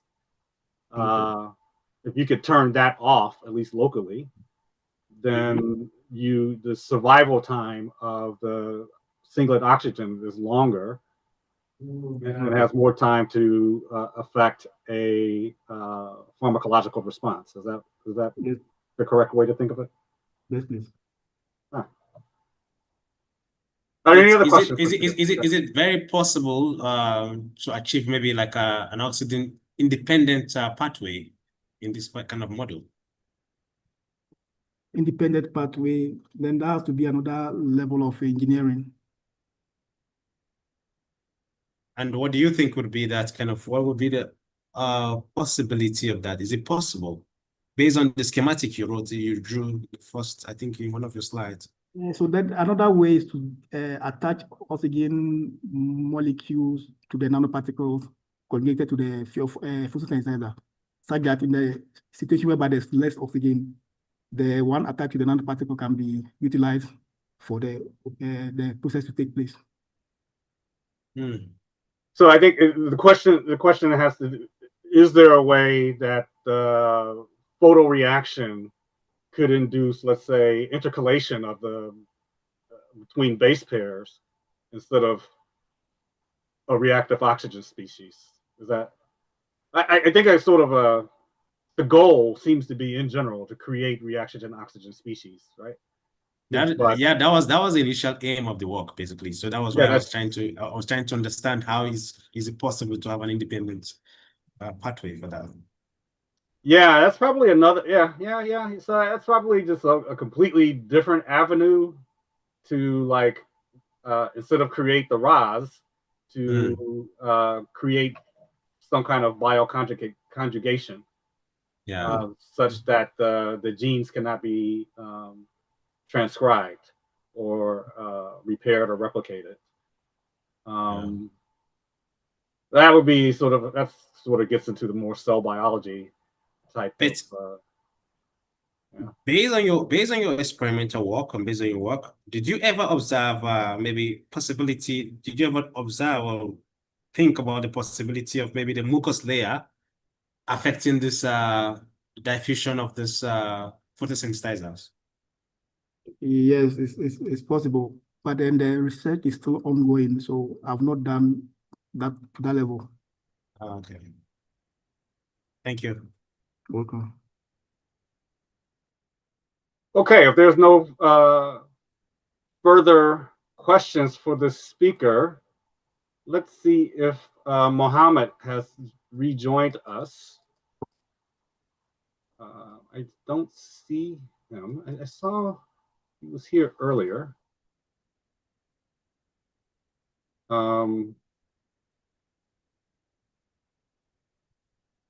Let's see. Mohammed not here still. And let's see, is Adiisi here? I think I did see.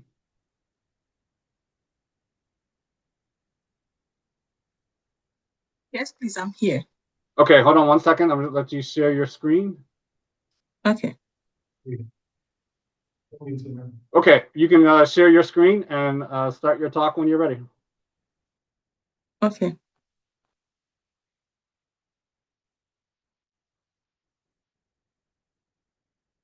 And I hope I pronounced your name correctly. It's Daisy. Daisy.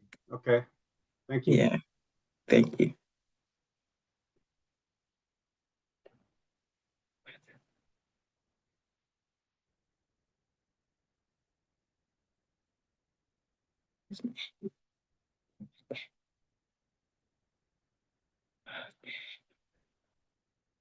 What is going on? I can't find my slide.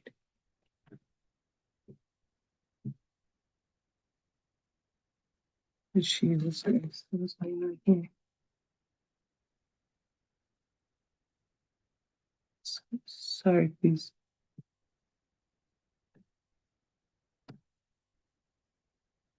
Okay.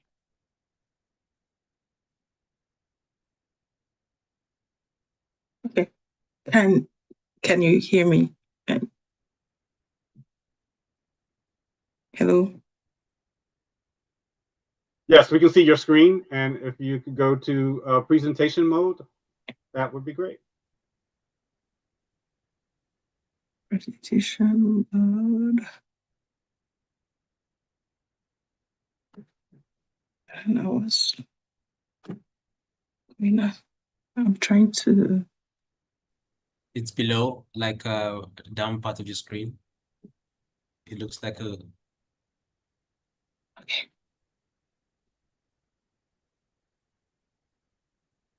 Okay. Does everything look okay now? So I can start? Yes. Okay, thank you. Okay, I am Adaeze Ugu. I am a PhD student in the Department of Geology and Geophysics at the University of Wyoming, the United States. And my area of specialty is in the field of geochemistry, actually petrology and geochemistry. So here, my presentation to you this morning will be on the petrologic and geochemical constraint of the evolution of rocks in southwestern Ugeb, southeastern Nigeria. So this was a follow-up from my master's research at the University of Calabar, Nigeria. So for my presentation, this is my outline. So I'll talk on the overview, of Nigeria's geology, and this is mainly for the benefit of the fact that most of us here are not in geology, so I want to do that. And then background study, which my study falls within the Nigerian basement complex, the aim of my study, and geology of southwestern Ugeb, which was my study area, results of my research and conclusion. So Nigeria is within the Pan-African mobile belt. So here is the location of Nigeria, and Nigeria is lying in between West African Craton and Congo Craton. So it's an area of intense tectonic activity. And Nigerian basement complex here found between these two craters was formed about 600 million years ago during the Pan-African orogeny. And this basement complex was found as a result of continent-continent collision, which is the West African continent and the Congo continent collision. This collision destroyed the proto-ocean found in between here. And because the proto-crater was destroyed, we have an uplift as a result of collision. We had uplifts that formed the Nigerian basement. So what does this tell us in geology? So as these two continents collided, the rocks within this area got melted. As a result, it formed magma, which are molten rocks. Magma formed at this stage are the mafic magma. They are mafic because it's mainly of dark colored minerals. Minerals make up the rock. So these minerals are mainly heavy mafic minerals, mainly magnesium, iron minerals. And then due to intense heat from the underground as a result of higher temperature and pressure, magma begins to ascend up to the surface through cracks, fractures, vents. And as it gets through the surface, the mafic minerals within this magma begin to fractionate out, because our understanding of mineral fractionation is that as magmas are formed, the mafic magma, because they are suitable under higher temperature and pressure of formation, they begin to fractionate with further decrease on temperature. So because the lithosphere, which is the Earth's surface where we find ourselves, are of lower temperature and pressure, as this magma begins to ascend, temperature and pressure drops, and then minerals begin to fractionate out. As mineral begins to fractionate out, this magma becomes more evolved, meaning that the mafic magnesium iron rich minerals leave the melt, and then we have more of felsic minerals. Felsic minerals are the light colored, lower weight minerals like sodium, potassium, silica, and all those. So, and within this basement complex of Nigeria, we have the younger sediments that are formed later from weathering, erosion, transportation of these rocks from one place to another to form sediments. These sediments further, lithify and now form sedimentary rocks. So within the Nigerian basement complex, we have the Precambrian basement complex and sedimentary basin. And the sedimentary basin hosts much of our oil deposits, while the basement complex hosts more of our solid minerals like, gold, tourmaline, and other mineral deposits. So here is a background study on Nigerian basement complex. Here is the map of Nigeria showing the different rock types found within this basement complex. So Rahman et al., 1976, studied the Nigerian basement complex and found out that these rocks are, composed of different minerals, formed with different grades of temperature, cooling, and compositions. And he subdivided these rocks into three, which are migmatite gneiss complex, schist complex, and older granites. These are the rocks that make up the basement complex. These rocks also have been modified by, post tectonic events and erosion. So the aim of my study was to really understand the sources of the rocks, the composition of the rocks, the sources of the magma that make up this rock, and to understand where these rocks, how they are formed and where they come from. And for my research, I utilized the petrologic analysis, which revealed the mineral composition and texture of the rocks, and then the geochemical analysis, which gave me major and trace element composition of these minerals that make up the rocks. Together, this analysis revealed the petrogenesis of the rocks. That is the, lineage and then the parents of the rocks that make up this. And this revealed to us how and the sources of the rock within the area. So here is my study area, Ugeb Southwest in southeastern Nigeria. And here is the map of the study area. Looking at this map, you'll see different colors.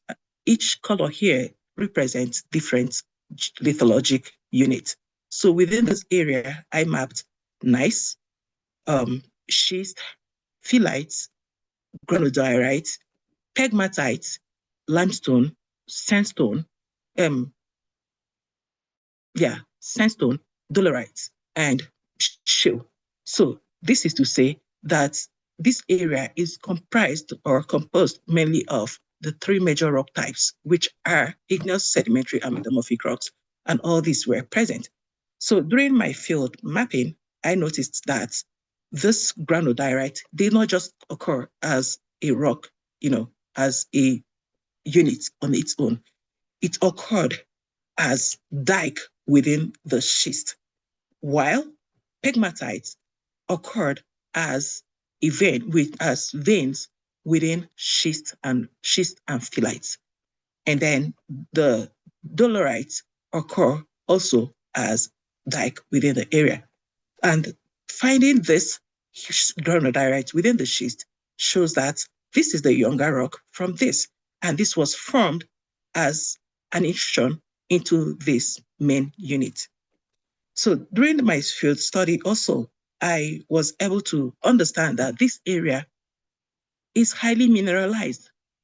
So using the titanium instrument, handheld titanium instrument, I was able to see the deposit of tourmaline, which I tagged it to boron mineralization. And then I also picked some samples of gold within the river channel, showing that this area is gold mineralized. So actually, this is a research I am ongoing with right now, and trying to find out the economic abundance of these minerals. What's happened?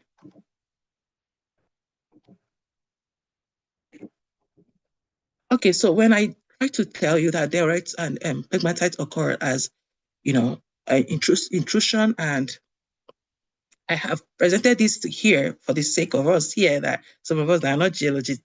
So diking has to do like an external body.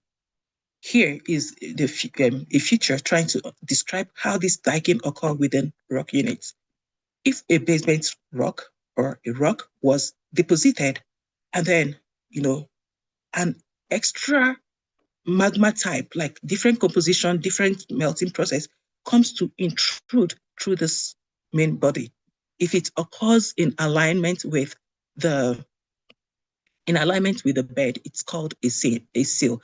But when it calls like, perpendicular to it, then we call it a dike. And then this intrusion comes in as a fluid, like most times introducing fluid activity into the system and mineralizing the system. So here are the major rock types I mapped within the area. Here I have the gneiss, schist, phyllites. As the metamorphic rock, igneous rocks are granodiorite, pegmatite, and dolerite. And sedimentary rocks are sandstone, limestone, shale, and quaternary alluvium. Also, aside from this, I have conducted research on the limestone to determine its economic abundance within the area. So here, these are the pegmatites. They occurred as boulders. So I was not able to map it as a unit, but within the road construction areas, I was able to find quartzites or pegmatites occurring in the area. And here within the schist, unit, within the gneiss unit, I was able to find quartzite, which is metamorphosed quartz in association with the gneisses, which is telling me something about the origin of this rock. Here is a here are photomicrographs of the thin section I made from my petrographic analysis. So for my petrographic analysis, I used the scanning electron microscope in the Department of Geology, University of Calabar, and the rocks are abundantly of quartz, feldspar, and mica minerals with different grain sizes, as we can see here in this. So here shows mica alignment, and this alignment shows us kind of the metamorphic grade of the rocks. And this mica occur as foliation trend. And here also we have this occurring as foliation trend within the area. Having this grain sizes here and a smaller grain sizes here also tells me about the cooling rate of these rocks. So this is to say that these are the metamorphic rocks, and these are schists which occurred in two varieties within the study area as quartz mica schist and garnet mica schist. So these are the garnets which show polyolithic texture. Here also we have the granodiorite showing the medium to coarse grain sizes of the minerals. And here we have the gneiss, which we can see the feldspar mineral within this gneiss twinned. The twinning also tells us about the cooling rate, which is a kind of petitic growth, an ingrowth of two minerals within a crystal lattice. And this shows us that cooling was, it was not progressive enough. It's cooled within two different cooling rates. So in general, this shows that the area has, been affected by magmatism, metamorphism, and fluid activities. And my geochemical analysis revealed the affinity of these rocks as well as their parent rock. So here I have this plot where I try to discriminate phyllite and schist, the metamorphic rocks, to know their protolith. And this field here, where the plots fall in, shows that phyllites plots in the field of gray wackies and schist plots in the field of aluminium-rich clays and shales, showing that the parent rocks were sedimentary parents. And here I try to find out to confirm what exactly I did. And here I have that the schist, one of the schist sample plots in the field of sedimentary and the other in the field of igneous field, which shows, and the gneiss plots in the field of igneous rock, igneous field. So which shows that the gneiss is from the parents of igneous rock, while the schist is from the sedimentary. So plotting in the field of igneous field here, suggests to us that this schist, during intrusion of the magma that intruded the rock after formation, there was rock melting, and this melt mixed up with the gneiss, and that contaminated it. That's why it could have plotted in the field of igneous rock here. So actually, during my field exercise, I noticed that gneisses were occurring in alternation with quartzite, which is metamorphosed quartz, and then that shows us that actually these gneisses are of granitic parent. So here also I try to discriminate to know their igneous affinity. And here we have that some of these rocks, for the schist, the gneiss, and the granodiorite have typical igneous differentiation trend, while this other rocks here, the dolorite and phyllite have the igneous trend. So here also I try to look at the type of magma And here we have the tolatic field and the alkaline field. These are mainly silica undersaturated, and these are silica saturated, confirming that dolerites, which are mafic, fine-grained igneous rock, are of tolatic magma. Yes. And then the calc alkaline here, having the field of this gneisses and granodiorites, confirm that they are of, high silica saturation index. And in geochemistry, we use silica as our basis for classifying igneous rocks. So, and here also confirms, that these granodiorites and gneiss are of, subalkalic trend, confirming what this plot shows here.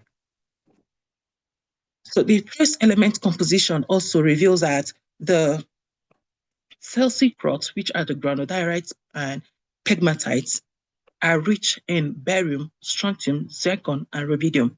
And these are trace elements associated with more evolved felsic magma, confirming that these elements, these rocks are enriched, and the dolerites have enrichment in nickel and chromium.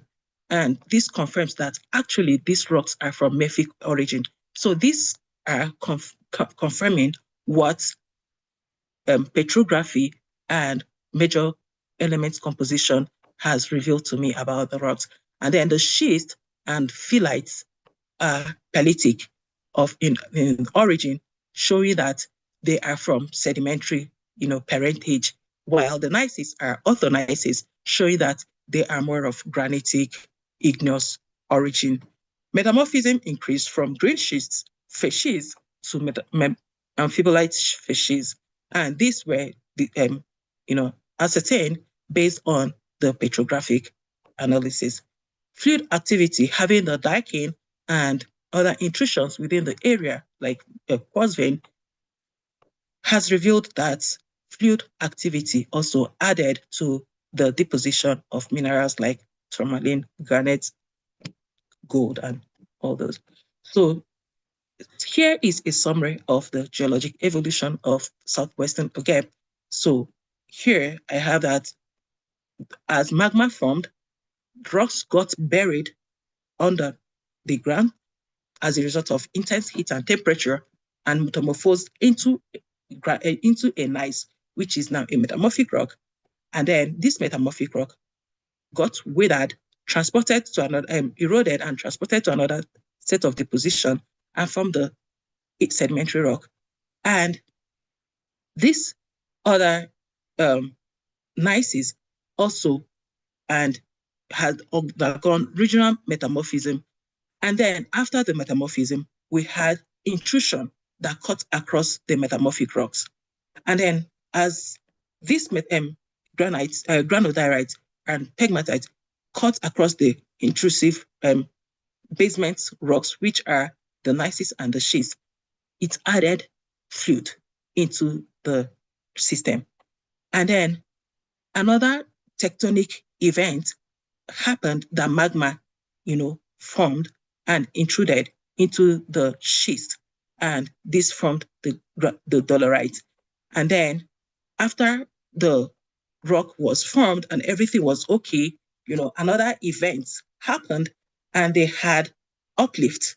This uplift happened, and later on this rock also got weathered and eroded to form the recent sedimentary covers we are seeing, to form shales, sandstone, limestone, and finally the alluvium. Alluvium shows that the deposition of alluvium as the youngest rock within the area shows that everything is stable, like magmatism and tectonic activities are stable. For now, Nigeria's basement complex is a stable rock area.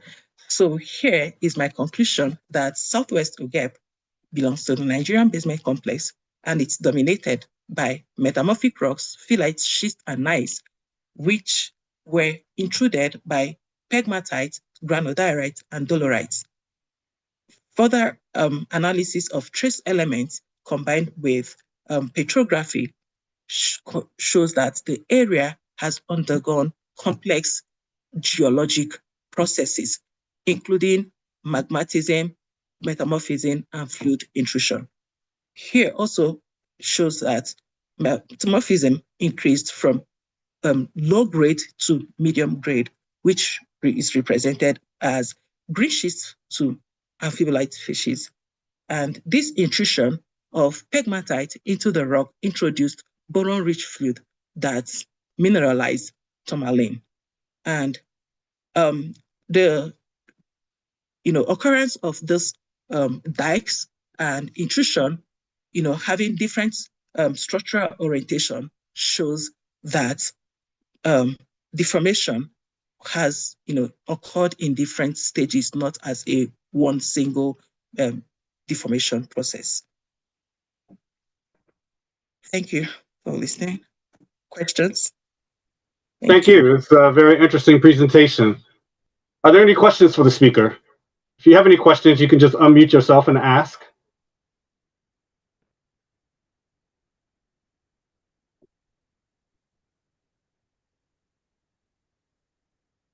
So let me ask this one sort of quick question, just to sort of bring this back to biology. Are different rock formations more or less suitable for being a substrate for life, for, let's say, microorganisms? Are there, I mean, in biology, for instance, I mean, we grow cell cultures, right? And so some culture media has better properties than others. Have you come across anything like that in terms of rock formations?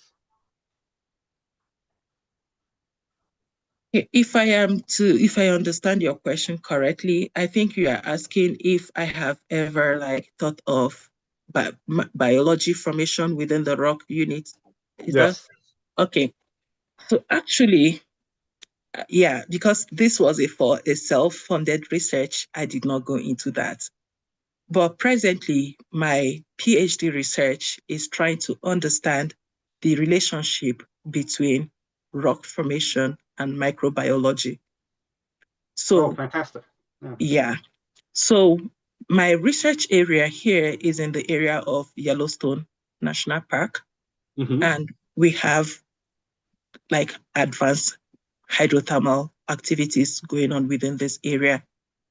And this hydrothermal activity is as a result of, pressure, temperature change within the Earth's underground of the Earth towards the Earth's surface. And these are occurring due to rock-water interaction. Water-rock interaction, there is crack, water is heated, and this water comes through the crack up to the surface. And as it's coming up to the surface, it's dissolving some of the rocks. And on the surface, you could see some mineral deposits, like some travertine, some silica sinter, and on it, you can see the growth of microbiology. I see. So, yeah, that was what I was doing all through last summer. And I found out that even on high temperature water and rock, we have some biology, some bacteria that grow within the system, and those are the thermophiles. So these thermophiles survive, they thrive, they do well within the system. And I am collecting samples with my collaborators. I'm collaborating with some microbiologists in my school here to understand, to use their gene, microbiologic gene, to understand what gene exactly do they possess that enable them strive within this hot rock and water. So, good. Fantastic. Yeah. Thank you. Are there any other questions for the speaker? Well, I want to thank you for a very interesting presentation, and I want to invite you to come back to our conference and our monthly Zoominars to talk about this thermophile development and how they're thriving in different rock formations. So sort of I'm very interested in the link between sort of biophysics and geophysics, or biochemistry and geochemistry. So we hope to see you again soon. Thank you. I hope All right. to. Thank you. Yeah. Let's thank the speaker. And let's see. Mohammed, are you ready to start your presentation? Mohammed, you can share your screen.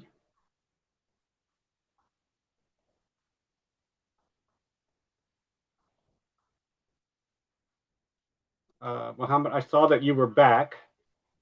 I don't see. Let's see.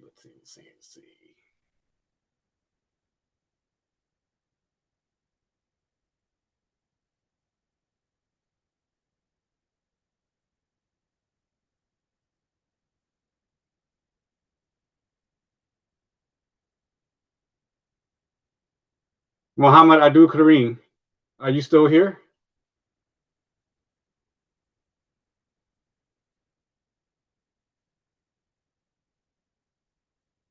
Oh dear.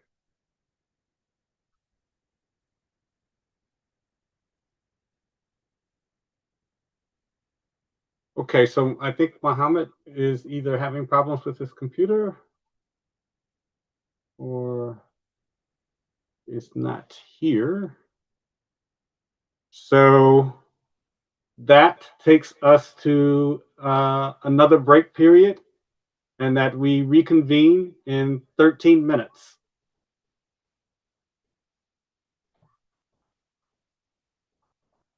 And the next speaker will be Dr. Glory Ka.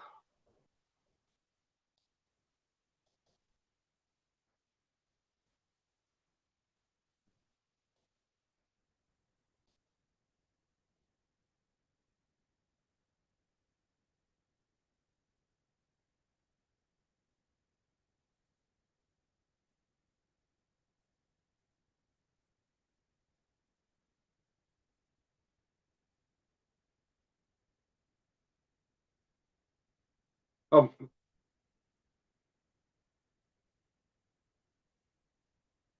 Mohammed, do you want to start your talk now, or do you want to wait for 13 minutes? Sir. You want to start now? Yes. Okay.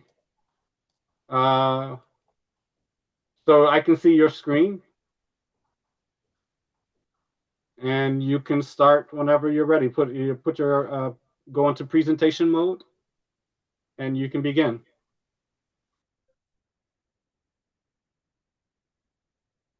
Can you see my screen? Yes. So Go into presentation mode, please. All right. Good morning to you all. Wait, can you put your slide? Can you put your slide in presentation mode? You know how to do that? Go down to the lower right-hand side. There's a little thing that looks like a projection screen. There you go. Is it okay? Hello? Yes, go ahead and start. All right. Thank you for giving me opportunity to present my work in Biophysics Conference 2026. I am Mama Nurdin Abdul Karim. I'm from Federal University of Kashere, Gombe State, Nigeria. So I'm here to present my work on spatial distributions of background ionizing radiation around West Dome site in Gombe State, Nigeria. Introduction.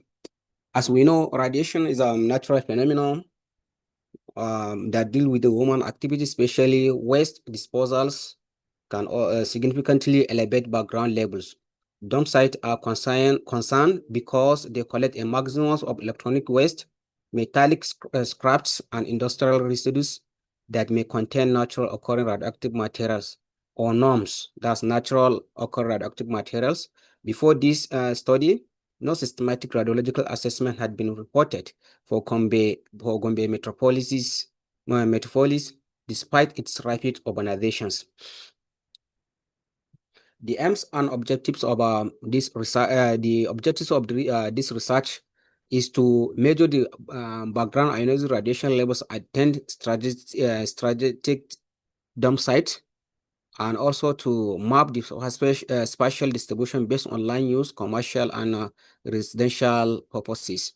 To also calculate the radiological health indices, that's absorbed dose, annual effective dose, and excess life cancer risks. These are the methodology. The study recommend meta-policies located in this longitude and latitude of about 10.28 north to longitude 11.16 degree east. Equipment that used for this research is a Medicom CRM 100 digital radiation monitoring gigamolar counter and GPS for site mapping. Procedure. Detector held 1.0 meter above ground level, 360-second reading per point to avoid a mean volume measurement taken between 9 a.m. to 12 a.m. to maximize radon fluctuations. Key radiological indices are calculations and formulas. Observe those. The observed dose, the combustion ensured that the measurement exposure rate were expressed in nanogray per hour. So the annual effective dose, AEDR, that's in millisievert fire, is given by this expression, while the excess life cancer given by this expression. To move from raw data to health risks, we use ONSEA recommended combustion factors. The annual effective dose rate assumes an outdoor occupancy factor of 0.2, combustion coefficient of 0.7 sievert per gray, and 8,760 is the number of hours in a year for the excess life cancer risks. We use a 70-year life expectancy and the ICRP recommendations for cancer risk factor of 0.05 per sievert. So these are a summary of my result. So from this table, you can notice that the exposure rate ranges from 0.011 to 0.275 microsievert per hour. So therefore, and while the observed dose ranges from 10.0 to 23.3 nanogray per hours. So these are the study, the mean value of our calculated radiological index parameters, as you can see on the table. So this spatial distribution analysis, highest site, the Kumoto FAC has 23.3 nanogray per hour. Reason, high commercial activities, presence of scrap metals and electronic waste. Lowest site, we obtain a measurement of 10.0 nanogray from Madaki quarters. Reason, predominantly resident with less specialized industrial activities or electronic waste. So variation, 103% difference between the site indicate that waste compositions, not just geology, drives radiation levels. Public health risk assessment. When we look at the health implications, the maximum recorded AEDR represent only 4.1% of the ICPR public limit of 1 millisievert fire.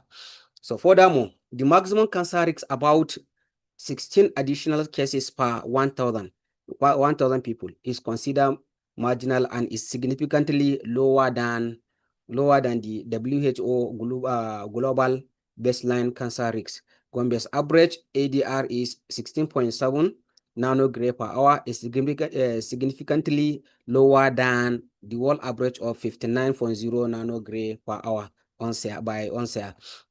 So these are the figure of my figure of result of 10.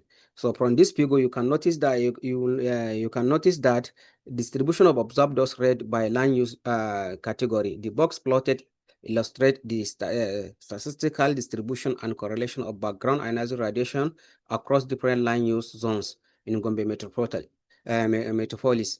Individual data points are overlaid to show specific ADR values for all 10 sample sites. This is site-specific observation. Observe dose rate ADR with measurement uncertainty. A comparative bar chart of the mean ADR values recorded at the 10 west dump site location. Eurobars represent the propagated measurement uncertainty, plus or minus 10% standard deviation derived from the manufacturer specifications. And this is the third figure that shows spatial distribution map of sampling site in Gombe metropolis, geographic distribution of the selected dump site. That's from the code giving the site was assigned by this code S1 to S10. The map includes a standard coordinate grid and 1 kilometer scale for the spatial references. You can notice S1 to S10 on the figure. So discussion and interpretations. Land use impact. Commercial hubs shows elevated IBR, that's background ionizing radiation compared to residential zone. Geological and anthropogenic, while the underlying rock contribute to the background, the spatial variance suggested that human deposit waste is primary modifier of local radiation level. Significance. This value provides a clean baseline suggesting no immediate radiological intervention is required. Conclusion. In conclusion, the background radiation in Gombe metropolis dump site is currently within the safe international limit. There is no immediate radiological threat to scavengers, workers, or residents near this site. Commercial areas require closer monitoring due to the higher concentration of potential radioactive waste component. So, recommendation. These are some of the recommendations from the previous research. Continuous monitoring, establish a routine radiological surveillance program, advanced research transition from gross IBR monitoring to gamma ray spectrometry to identify specific isotopes, potassium, thorium, and uranium. So then policy, implement waste segregation to prevent the dumping of industrial or medical component that could raise radiation level in the future. So these are some of my references. Thank you for listening. Okay, thank you. Are there any questions for the speaker?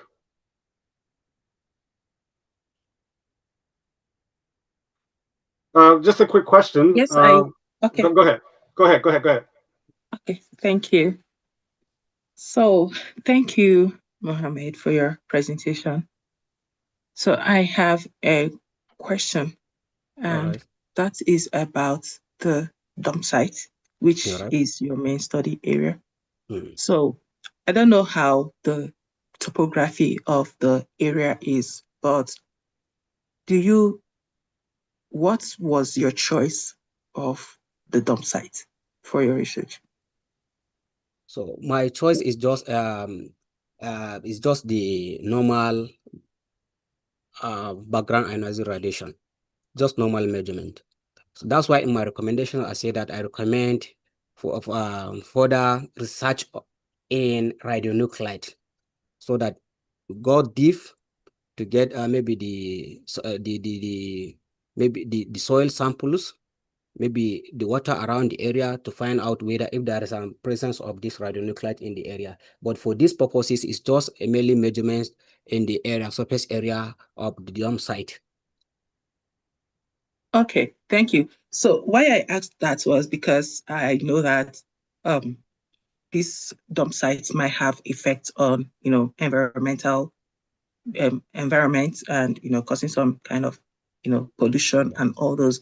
And if so, do we have like kind of water resource areas within that area, maybe rivers, streams, and all those?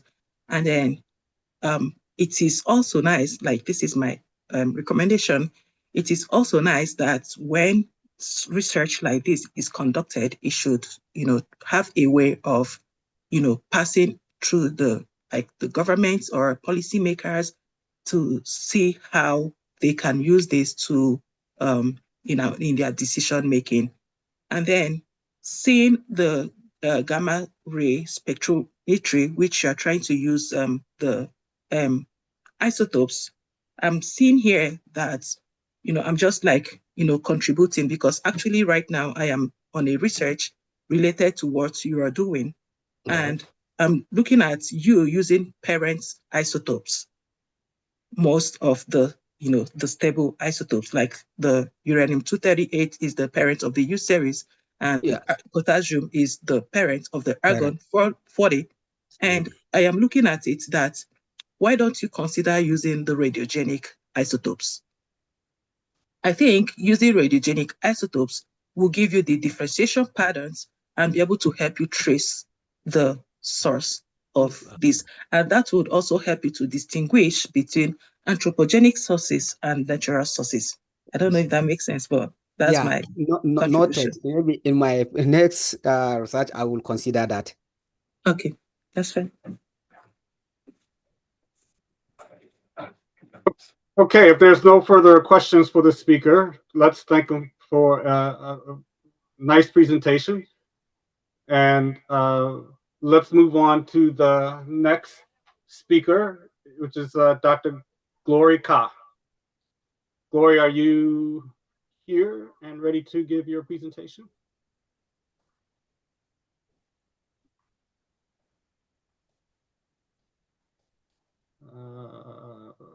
Glory Ka was here.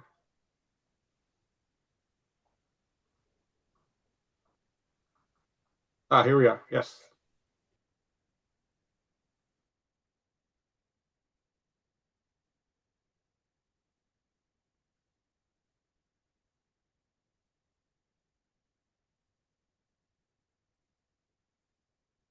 Yes, we can see your screen, so you can go ahead and get started.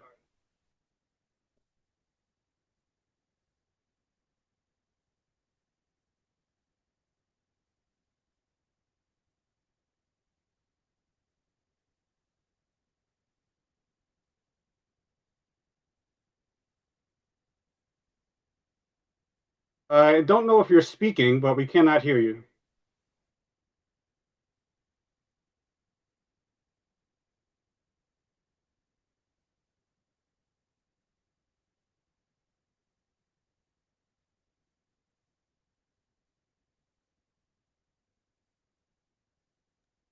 We can see your slide, but I don't think we can hear you.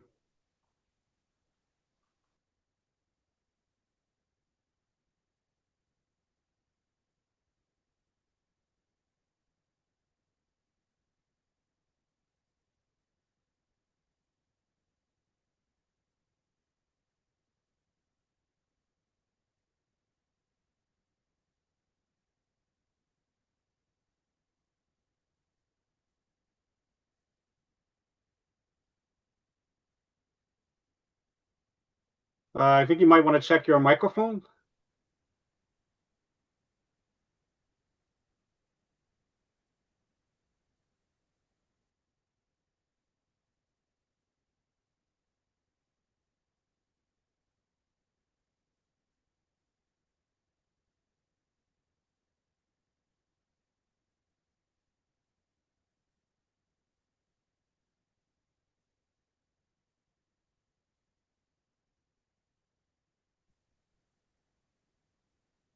I don't know if anyone else can hear the speaker, but I cannot. I can't hear her either.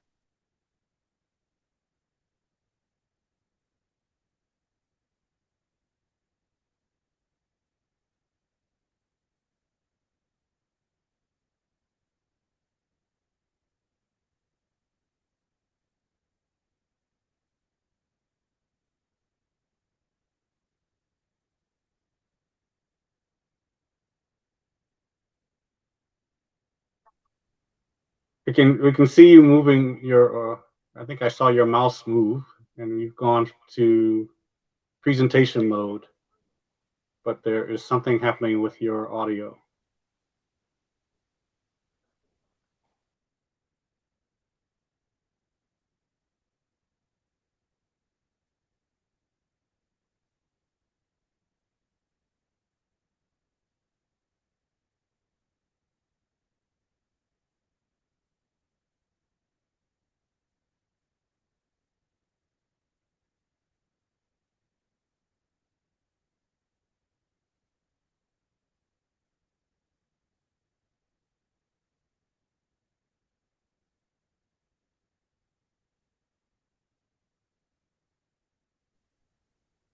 Maybe you need to take a moment to reboot your computer to get the audio to work.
Okay, looks like Gloria is coming back.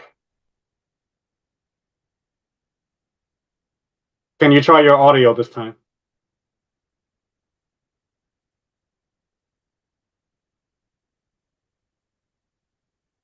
We can see your slide.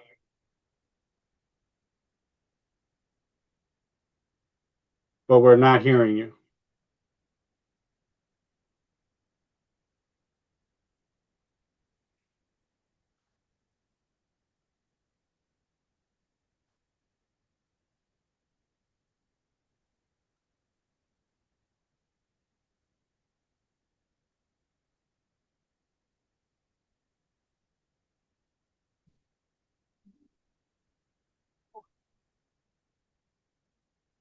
We're still not hearing you.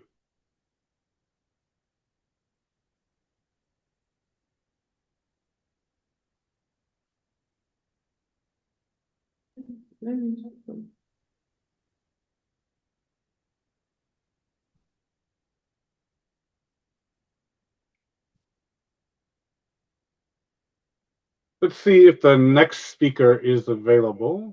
Isaac? Hello, sir. Yes. So, hold on one second. So, Glory, why don't we move to the next speaker and then come back to you? Maybe you can reboot your computer and get the audio to work for you. So don't go away. We'll just try to get your audio corrected, and then we'll just come back to you. Okay, sir. It's going on. Hello. That's not. Is that you, Glory? It's me, sir. Let me reload the slide. Okay, hold on. Let's see. Can you? I will see if you can bring up your.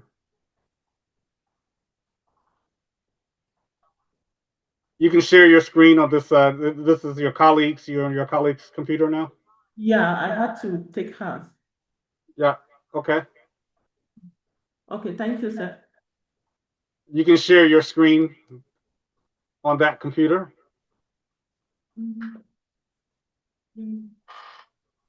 Need to share my screen on your system. Well, yours is not working. Yeah, let me check.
Are you able to pull up the slides on this new computer, your colleague's computer?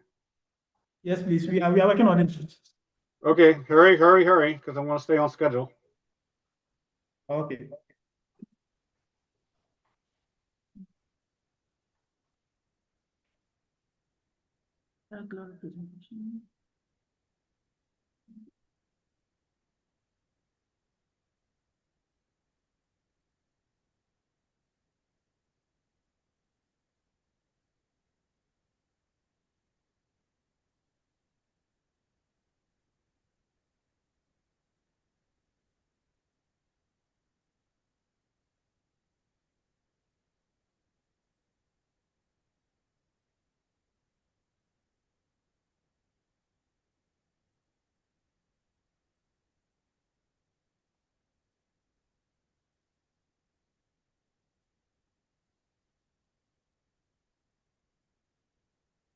So can you get me now?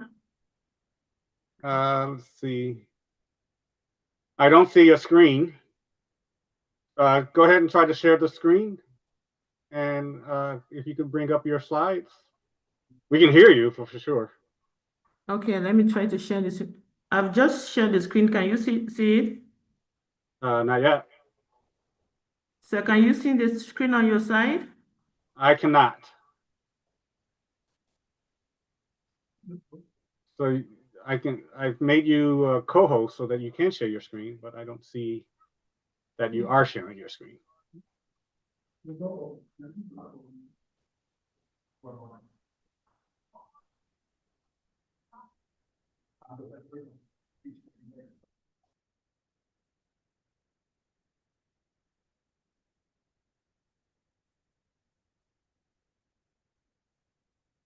What is that? Yeah, he has completed what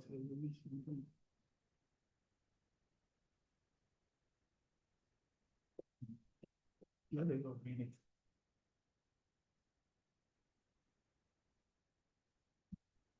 Yes, let it go. No, see, thank you so much. I'm talking to them that it's not the audio should be gone.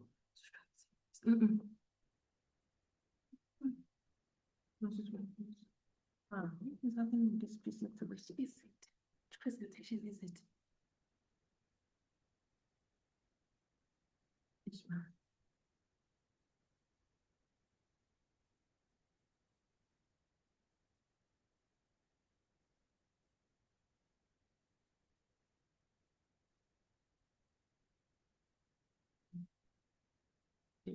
Sure.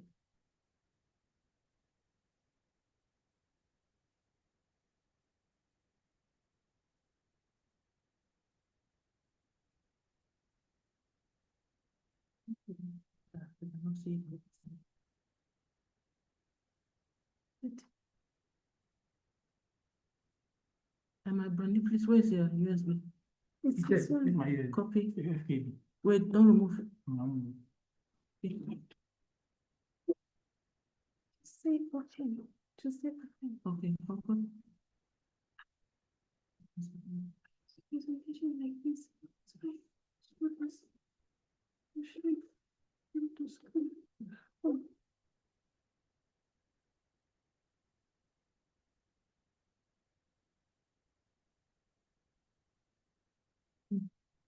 So can you see my screen now?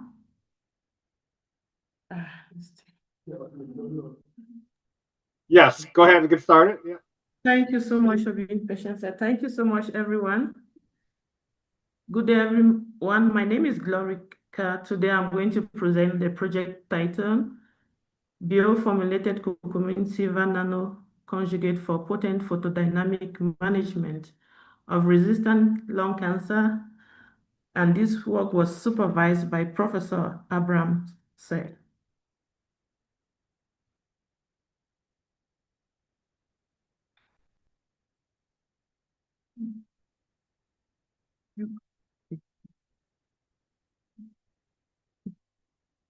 Lung cancer is the uncontrolled growth of malignant cells in the lungs.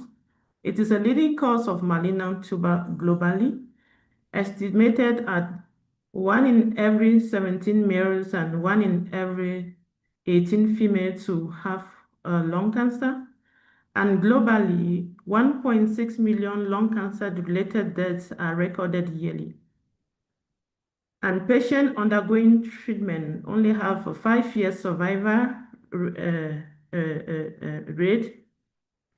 And this disease is being aggravated with distant metastasis and local aggressive invasions.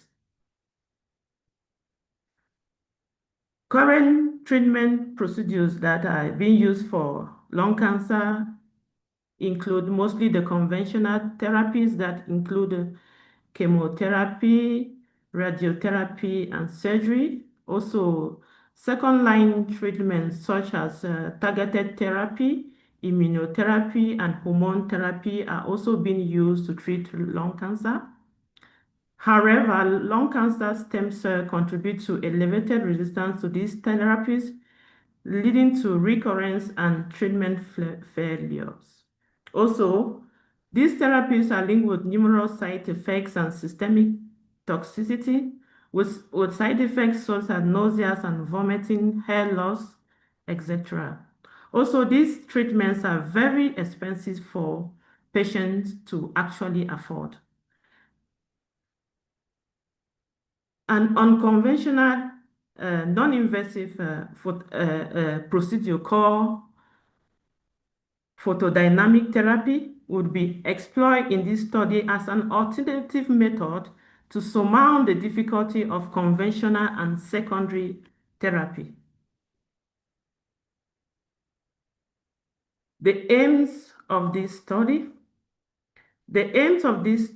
is to exploit targeted specific cancer cells as well as because these target cancer stem cells are known to be very resistant to conventional therapy. So in this study, we are going to use curcumin, and its bioformulated conjugate will be used in photodynamic therapy with a 470 nanometer laser as 5 joules to target both the cancer stem cell and their parental populations. The objectives of the study: biosynthesis of silver nanoparticles from Bidin pilosa plant extract, formulation of curcumin silver nanoconjugate, and their characterization. Lung cancer stem cell isolation and characterization using specific matter, and determining the cellular response of cells exposed to curcumin and the conjugate with or without light. Also, localization analysis of the conjugate would be done, and post-PDT analysis such as cell morphologic, biochemical analysis, ROS analysis, mitochondrial membrane potential, cell death analysis, and ELISA of apoptotic proteins would be performed to assess the efficacy of the nanoconjugate. Here, this is our method. Basically, the silver nanoparticles were bioformulated using bedding pilosa aqueous plant extract, and the aqueous silver nitrate. The obtained silver nanoparticles were then conjugated with curcumin, forming a silver nanocomplex. The nanocomplex was then subjected to various analytical characterization techniques where we perform the UV analysis, the FTR analysis, the TEM, the XRD, and the zeta potential analysis.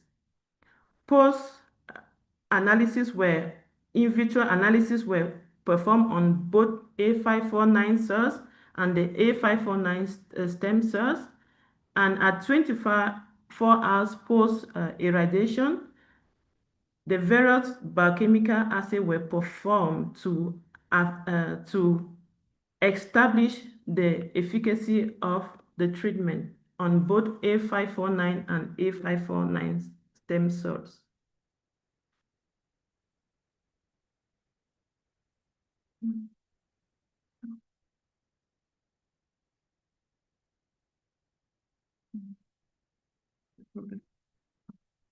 The results.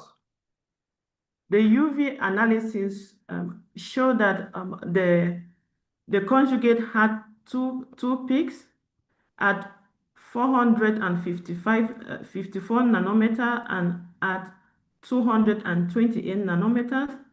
The silver nanoparticles had a single peak at 461 nanometers, and the curcumin extract had a single peak at 470 nanometers. These intense absorption peaks actually correspond to the surface plasmon resonance of the analyzed samples, which correlate with their composition, size, and shape. Also, with the shift in UV spectra of the curcumin nanoconjugate could signify the formulation of the curcumin nanoconjugate. In panel B, the FTR analysis show measure absorption peak of bioactive compounds that were involved in the synthesis of the silver nanoparticles, the pegylated silver nanoparticles, and the curcumin nanoconjugate. Panel C, D, and E show the TEM analysis showing that the obtained nanoparticles were of various shapes and sizes, with the pegylated silver nanoparticles and the curcumin conjugate having a slightly elevated size as opposed to the silver nanoparticles. Panel A, the XRD analysis confirmed that the silver nanoparticles, the pegylated silver nanoparticles, and the curcumin silver nanoconjugate were all crystalline in nature.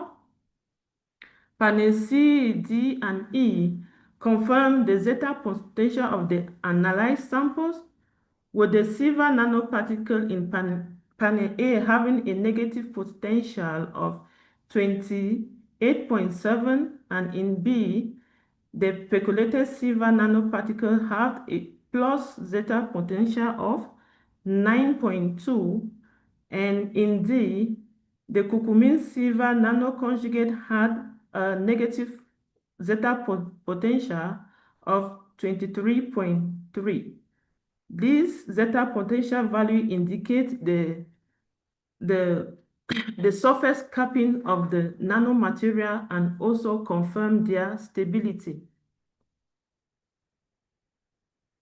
The proposed structure A and B confirm the structure of the obtained silver nanoconjugate, and this was obtained through the ChemDraw 3D software. The stem cell analysis confirmed the presence of CD44 surface marker in green and CD133 surface marker in red. The Huish analysis panel B show low cellular uptake and low fluorescent intensity of the Huish dye by the A549 stem cells as opposed to the lung cancer cells that show high fluorescence intensity and uptake of the Huish dye. The low fluorescence intensity of the Huish dye by the stem cell population is attributed to their ability of easily pumping out the Huish dye from the cell nucleus. The localization analysis show uptake and localization of the curcumin silver nanoconjugate in both the stem cell and the lung cancer population. And also the fluorescent plot profile show co-localization of the curcumin silver nanoconjugate in the nucleus, in the endoplasmic reticulum, in the mitochondria, and in the lysosomes of both the stem cells and the cancer cells. The biochemical assay show curcumin was in combination with laser light was toxic to the cell when observed with the MTT assay, ATP assay, and the LDH assay. Also, the curcumin treatment in combination with light shows significant toxicity to the A549 stem cells when 9.3 micrograms per ml and 19 micrograms per ml of curcumin was used in combination with laser treatment. The IC50 value when comparing the stem cells and the mother population, we had an IC50 of 11.04 microgram per ml for the stem cell population and an IC50 of 0.10 micrograms per ml for the stem cell population. The biochemical assay analyzing the conjugate on the A549 cells, panel A, B, and C, show that the nanoconjugate in combination with light show great significant effect at 3.12, 6.25, and 12.5 micrograms per ml in combination with laser light.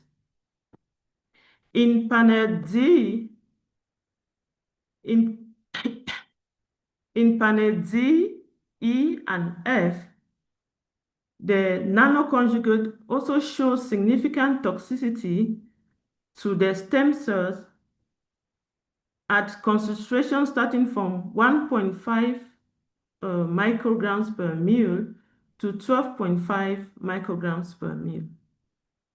When comparing the IC50 values, we obtain a lower IC50 of 2.37 micrograms per ml for the conjugate treatment on stem cell, while a much higher value of 4.01 micrograms per ml was obtained for the A549 stem cells. This indicates that the nanoconjugate has an excellent cytotoxic effect on the stem cells as compared to the cancer cells. The morphological study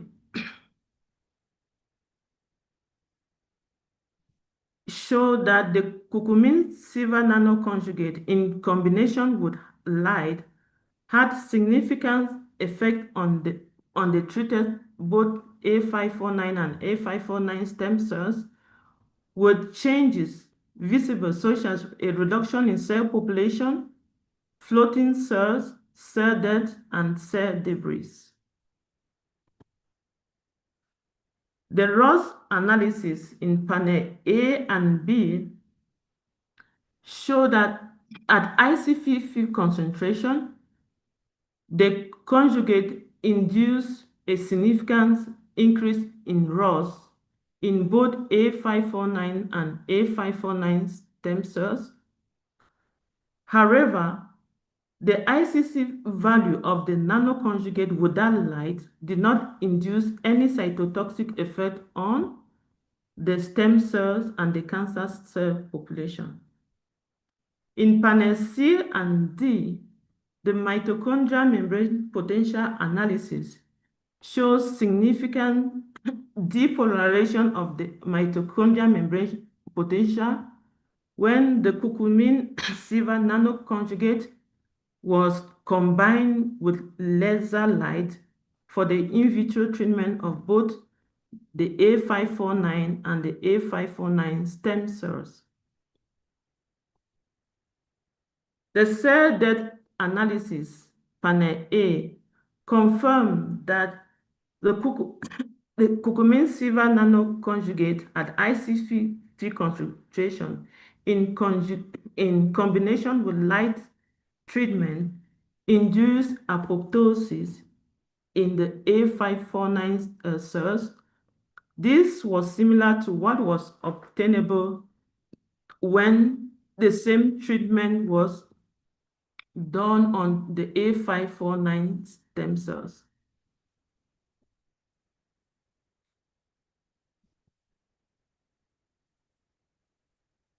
An analysis through ELISA confirmed the expression of caspase-3 in both the A549 and A549 stem cells. Also, in panel B, the expression of P53 was also observed in both A549 and A549 stem cells. On the other hand, the expression of BCL2 was noticed to be decreased in both A549 and A549 stem cells.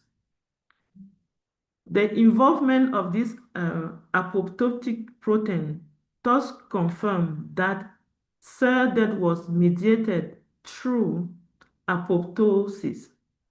And also, these results could be correlated with other analyses in this study that demonstrate increased ROS production, mitochondrial membrane depolarization, and cell damage. Therefore, what are the conclusions from this study? This study demonstrates that the Biden pilosa plant extract could be used in the synthesis of silver nanoparticles. Also, the Biden pilosa silver nanoparticle could be effectively conjugated with curcumin, forming curcumin silver nanocomplex. Curcumin and curcumin silver nanoconjugate in combination with PDT exhibit an effective in vitro effect on both the cancer cells and the stem cells. However, the conjugate showed an excellent cytotoxic effect than curcumin, which could be associated with its improved solubility and cellular uptake. Also, the curcumin conjugate mediated PDT led to an enhanced ROS production, causing excellent cytotoxic effect by eliminating lung cancer and their stem cells through the upregulation of P53, caspase-3, and the downregulation of anti-apoptotic protein BCL2. The nanoconjugate can be considered as an effective photosensitizer for PDT in clinical treatment. However, further studies may be needed to establish the PDT efficacy of curcumin nanoconjugate in 3D in vitro cell and in vivo prototypes. This would help in greatly understanding the fit for their application in PDT in cancer clinical settings. I want to acknowledge all these bodies for their support. Once more, thank you very much for listening.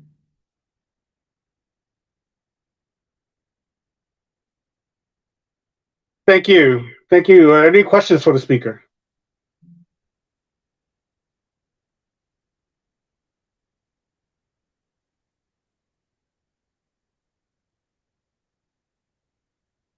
I had a quick question. I think so. Your nanoparticles were silver nanoparticles. Is that correct? Can you repeat the question, sir? So your nanoparticles were based on silver. Is that correct? Yes, it's silver, sir. And some of your colleagues, their particles were based on gold. Was it? Yes. So I'm sure. I guess if we held the spectra, the UV-Vis spectra side by side, we would see a pronounced difference. But what are the? Can you just remind us what are the salient differences between a silver nanoparticle and a gold nanoparticle? All things being equal. Okay, thank you, sir. Actually, sir, first of all, let me start with the similarity. Both of them are metal nanoparticles. Yeah, and unlike gold or silver has been known for, let's say, its excellent microbial activity, and which is very, very effective, and also for its cytotoxicity.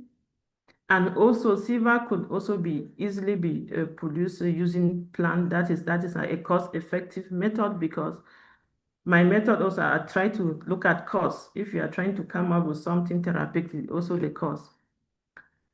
And the same would go. So,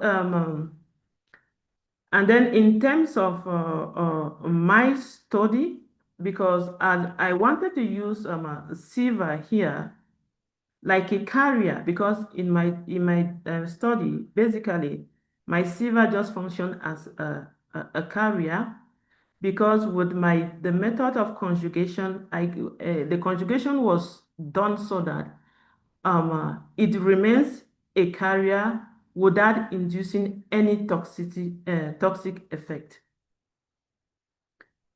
And when you want to generally compare to gold, one may just say is the choice, because most people prefer gold.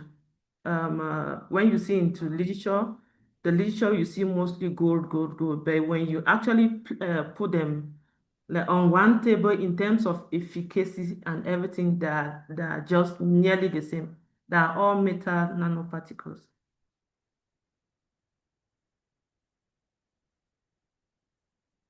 Are there any other common metals besides silver and gold that are used in these types of studies? Drug development?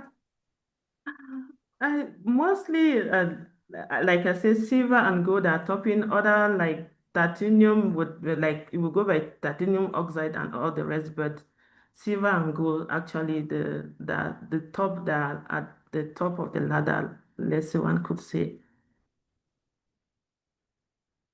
Okay, well, if there's no other questions, let's thank the speaker.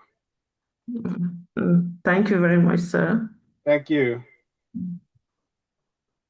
Let's see. The next speaker is Isaac.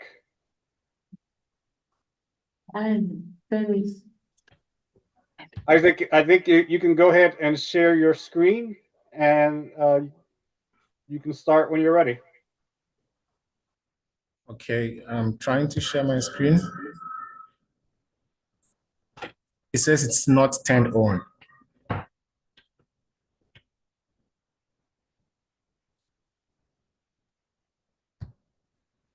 Okay, try it again. Okay, I think I'm in. Is that happening? Yeah, sure.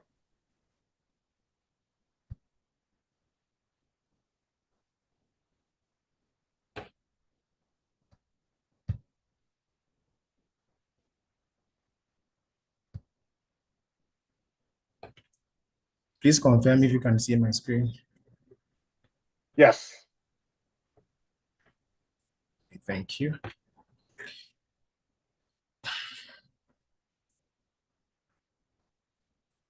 Good day, everyone. My name is Isaac Beidu, and I'm honored to be part of the 11th Biophysics in Africa conference for this year. And I'm also delighted to present to you a part of a project that we undertook last year titled Biogenic Silver Nanoparticles for Visible Light Activated Breast Cancer Photodynamic Therapy. And this work was under the supervision of Prof. George Blasan, and it was co-supervised by Dr. Paromita. You know, I think we're hearing an echo from in your background. Could maybe you have your speakers on? Maybe you need to turn your speakers down.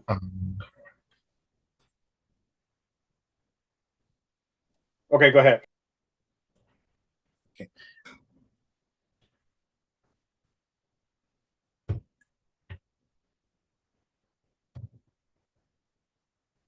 Okay, breast cancer is the most common cancer among women globally, and it also accounts for approximately 2.3 million new cases annually. It has been reported that every 1 in 26 South African women will develop breast cancer, accounting for 22% of all female cancers. Treatments still rely heavily on chemotherapy and radiotherapy, but these come with toxicity and resistance. So researchers like myself and our team are now exploring light-based therapies like photodynamic therapy and photothermal therapy, which use light to activate materials that generate reactive oxygen species and induce selective cell death. For the purpose of the study, we focused on silver nanoparticles because it's well known as a promising anti-cancer agent. It also has selective toxicity against cancer due to passive accumulation in the tumor mass by enhanced permeability and retention effect. But the challenge is their behavior is not universal. The way they are synthesized affects their size, surface chemistry, and optical properties. So instead of using just one type, we deliberately use two approaches. That's a conventional chemical method and a green plant-based or biogenic method. So the idea was to see how these two systems differ, not just chemically, but functionally under light activation. So the aim of this work was simple but important, just to develop and evaluate green and chemically synthesized silver nanoparticles for visible light photodynamic treatment of breast cancer cells. Not just in terms of synthesis, but also in terms of how they behave biologically and physically under visible light. And to achieve this, the aim was actually stratified into 5 objectives as listed, like to synthesize silver nanoparticles using plant extract. In our case, we use Sina didymobotrya, which is also known as the African popcorn plant. And then also by chemical means, we relied on citrate sodium borohydride reduction method. We also characterize the physicochemical properties of the silver nanoparticles using UV-Vis DLS zeta potential and then also transmission electron microscopy. We also compared the photothermal behavior of these silver nanoparticles synthesized by these methods. And then also we evaluated the reactive oxygen species generation by the silver nanoparticles under visible light radiation. Also, we assessed the photodynamic cytotoxic effect of the silver nanoparticles on breast cancer cell line MCF7 and MDA MB231.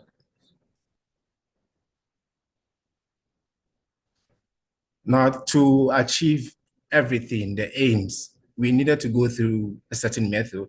So we put the method into a schematic flow diagram as presented here in slide 4.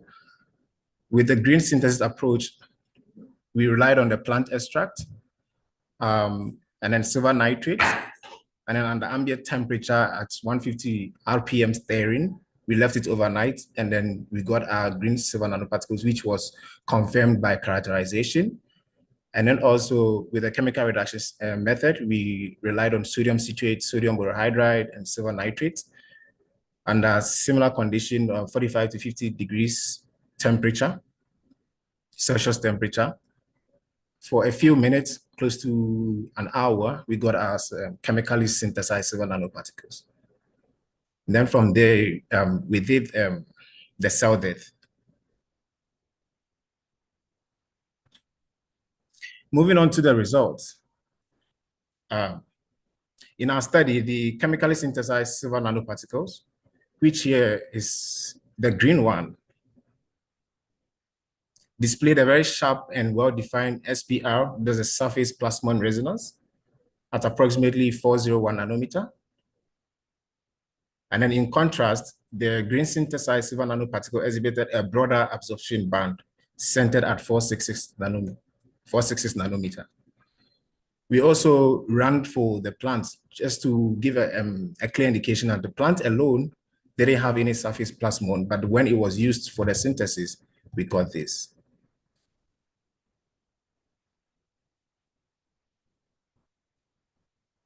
To ascertain the particle size and also the overall surface charge, we did a DLS and a zeta potential.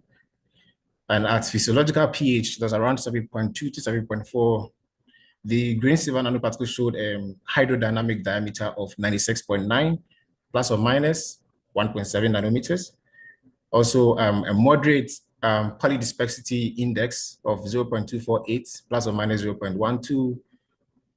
And then a zeta potential of minus 26.3 plus or minus 1.53. In the case of the chemical silver nanoparticle, the size was a bit smaller. As can see, we had 80.3 plus or minus 2.6 nanometers, but then quite huge PDI, which is around 0.435 plus or minus 0.020, and then a surface charge of minus 30.8 plus or minus 1.75. This is an indication that the chemical silver nanoparticles was generally more stable or colloidally stable as compared to the green.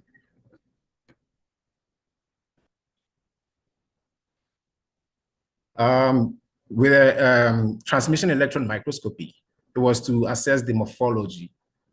And so the chemical silver nanoparticle exhibited a spherical morphology as observed in A, with strong agglomeration with an average size of 24 plus or minus 8.1 nanometers. In the case of green silver nanoparticles, it showed similar morphological characteristics, quite spherical to those of the chemical, but then there was a slight particle increase. You could see the size of the particles were 39 nanometers plus or minus 8.1 nanometer.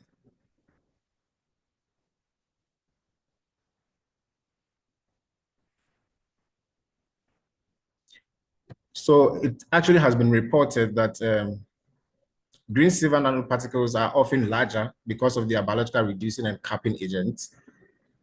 So it makes them more slowly and less uniformly formed than the chemical reagents, leading to slower nucleation, extended growth, and also thicker organic coatings. So with the photothermal-induced temperature change, actually this assay was not designed to evaluate a therapeutic hypothermia effect, but we were just trying to find or evaluate the effectiveness of the nanoparticles in inducing temperature increase. The chemically synthesized silver nanoparticle induced a temperature rise of about 2.8 degrees Celsius, as can see in C and D. So actually C is the chemical nanoparticle, silver nanoparticle at 0 minutes. And then after irradiating for 5 minutes using 405 nanometer laser light, we achieved 20.2 degrees Celsius rise in temperature was recorded. So the rise in temperature was actually 2.8 degrees Celsius. Whereas in the case of the green synthesized silver nanoparticle, which is the E and F, At 0 minutes, it's 19.3 degrees Celsius. And after irradiating for 5 minutes, we recorded 20.1 degrees Celsius. Figures A and B, G and H are all for deionized water, but with different laser parameters. In A and B, we irradiated the water, we're using 405 nanometer. And then in GH, we use 470 nanometer. This was based on the laser lights that were chosen for the chemical silver nanoparticles and then the green silver nanoparticles, which was also based on their surface plasmon as recorded during the UV spec.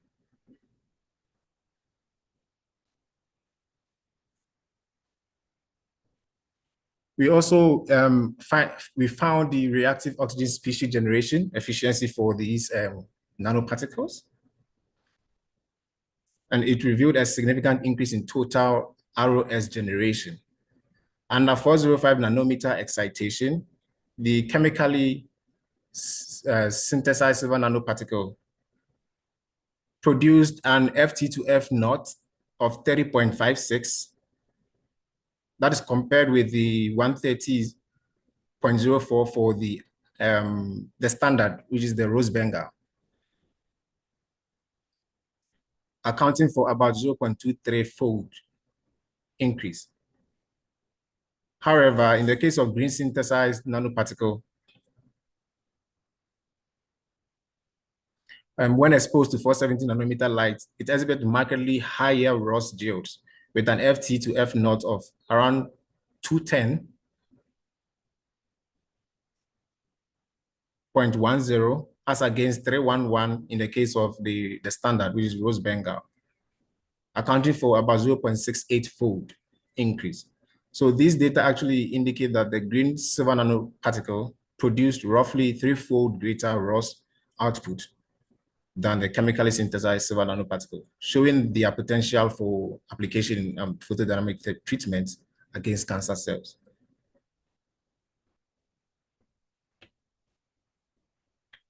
We also went ahead to do the dose response study, or to know the cell viability after, if you expose the cell lines that we use to these silver nanoparticles synthesized via these methods, how were they going to affect the cells?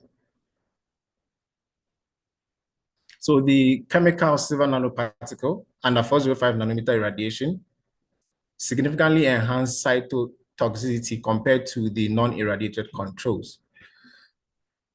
This is more evident. So A and B is for the MCF7, and then CD is for the MDA and B. In the case of MCF7, using this is a sigmoidal graph that was used to assess the inhibitory concentration at 50. That's the IC50. In dark toxicity, that is the samples that were not exposed to the radiation, we got an IC50 around 8.65. But then when irradiated, we got an IC microgram per mil. But when exposed to irradiation, we recorded an IC50 of about 6.13, plus or minus 0.28 microgram per mil. And in the case of MDA, in dark toxicity, we achieved an IC50 of 8.63 plus or minus 0.16. And when irradiated, we achieved an IC50 of 6.1 plus or minus 0.12 microgram per mil.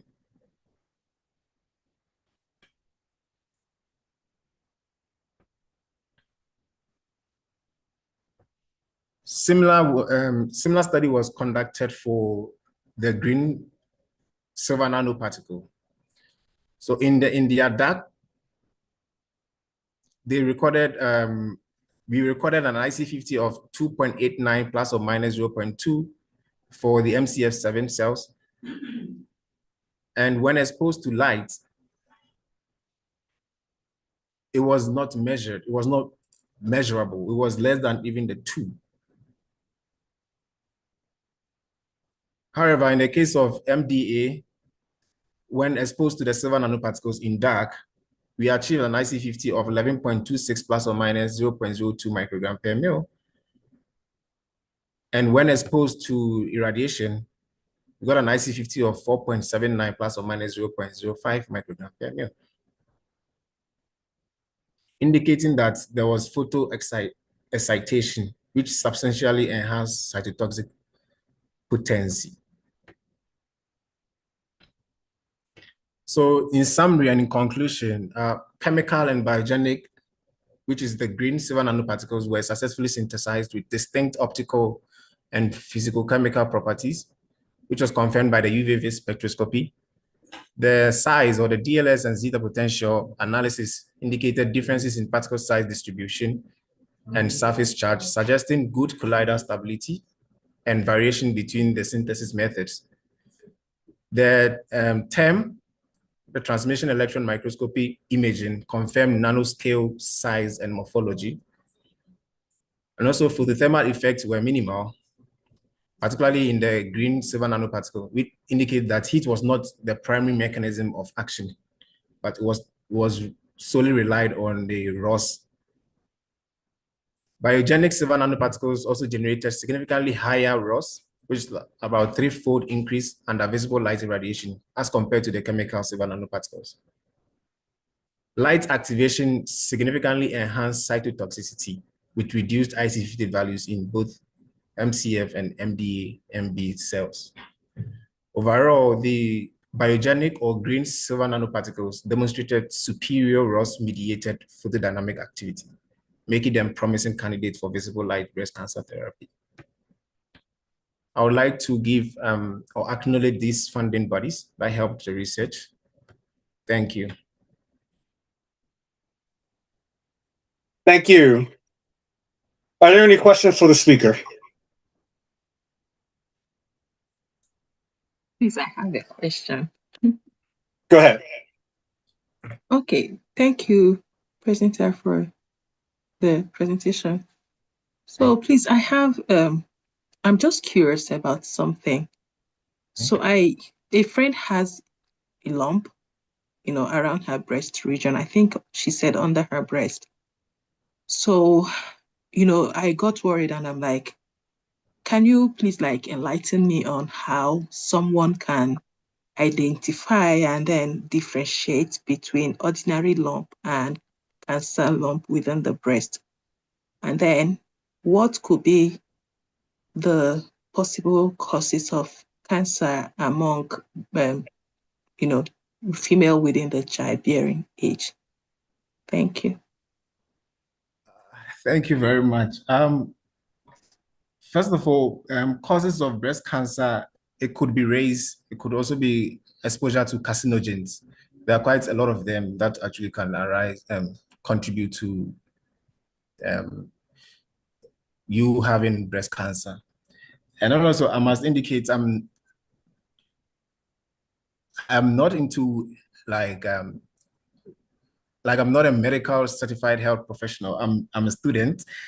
And so with the assessment of on a body, how to assess whether a certain type of lesion is a breast cancer or not, that is actually out of something that I do. This study is actually in vitro. It was not done in humans. It was just done in the lab.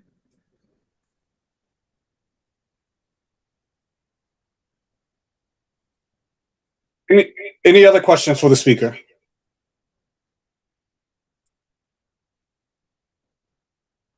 If not, let's thank the speaker. You're welcome. And we can move on to the next speaker, which is Dia El-Rahman Ryan. Yeah, that was you.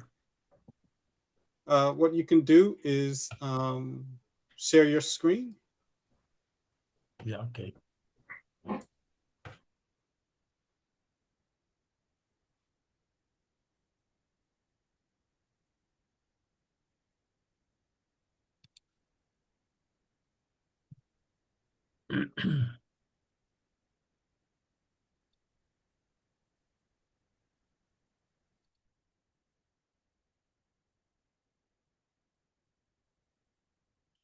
The screen is beautiful. Yes, and go to presentation mode. Yeah, okay.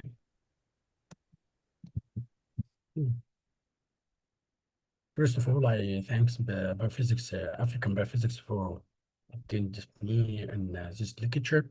My lecture, it's a collaboration between CMRDI and Al-Azhar University in Egypt. The presentation or this lecture about evaluation of multifunction spinel and hexaferrite nanostructure for magnetic hyperthermia and advanced tumor therapy. With you, Dr. Diar Rahman Ahmed Rayana, Associate Professor, Electronic and Magnetic Material Department in CMRDI. And with me, Dr. Mahmoud Mohammed Ismail from Azhar University. He is with us in this meeting. The outlines, it's about the history of magnets and the classification of magnetic material, alloy and ceramic magnetic material, which it's type of magnetic material, experimental part, and the resultant discussion, and the final will be conclusion. The magnetic material which discovered before Jesus, it suddenly because some which a Greek man in valley, which his name is Magnus. It's a rock with his dad is with his root. It's make capture of this root or something it has. So the first surface magnet we discovered by human being. After that, the magnetic material is discovered and goes on after years. And the first book, which I had at 1750. And after that, electromagnetic magnetic induction, which discovered by Farad, and after that goes on, and we have now the magnetic material. Classification of magnetic materials start by when we have a magnetic material which has nothing in magnetic inside it, and when we applied a magnetic field in x-axis, as we see in this figure, which has that curve non-linear, but curve until we have saturation. Saturation means the domain in this material has the same direction. When we goes down again of applied magnetic field, it not goes with the same line. It goes another curve until this point, which saturation. The first one is saturation. Here is meaning that all domain has the same direction, and in this point will be reminence, which means the magnetic material inside the material when we have zero electric field, magnetic field, use magnetic field. When we have a magnetic field in the another direction of the direction, we have here this point, which mean crossivity. Crossivity mean there is zero magnetization inside the material in this point. And then we applied the magnetic field in all direction. We have this loop. So the saturation have two saturation, one in this side and the second side saturation, and saturation and the crossivity is this point, and reminence in these 2 points. From the figure, we have hard and soft magnet material. The soft material, which mean the saturation here and the crossivity is low. Crossivity here, it's about 10 rested, and for hard, for right, it goes up than 100 rested. Measure the magnetic material. We have measured magnetic material by two mechanisms, vibrating sample magnetometer or SQUID, superconducting quantum device. In our laboratory, we have a vibrating sample magnetometer, which had 2 Tesla electric field, but superconductive or SQUID goes to 7 Tesla, which is not in our, I think is not in Africa, all Africa. SQUID is not in Africa, but in Europe, I think. And America, of course, US. this figure about the domain of material or magnetic material, which is done by image by to calibration in German by computer image 3-dimension for domain of magnetic material. After years, we had here the publication and review about ferrites, which ceramic ferrite. Because the application of ceramic ferrite larger than the alloy. Ceramic ferrite, it's good for because the large magnetic flux and iron oxide is a magnetic material, good magnetic material, non-conductive component, and very hard and brittle. There is two types of ferrites, hard ferrite and soft ferrite. Application of ferrite is many application, much of them antimicrobial and of course hyperthermia and biomedical application, photoluminescence and photo and water treatment sensors and a lot of application. The advantage of magnetic nanoparticle by ceramic, it's a low cost, high product yield for and bulk materials. Disadvantage, the homogeneity, strong particle agglomeration, and wide particle distribution. There is many method for magnetic material, which a lot of them in weight chemical method, but we use the sol gel, which is good in advantage of sol gel. The advantage of weight chemical method is control and high purity, good agglomeration.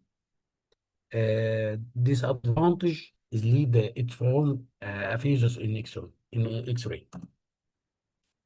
Sol gel autocombustion, which mainly we had do it for magnetic material we have. The first one, it's about spinel ferrite, which mean cobalt ferrite, copper ferrite, and magnesium ferrite.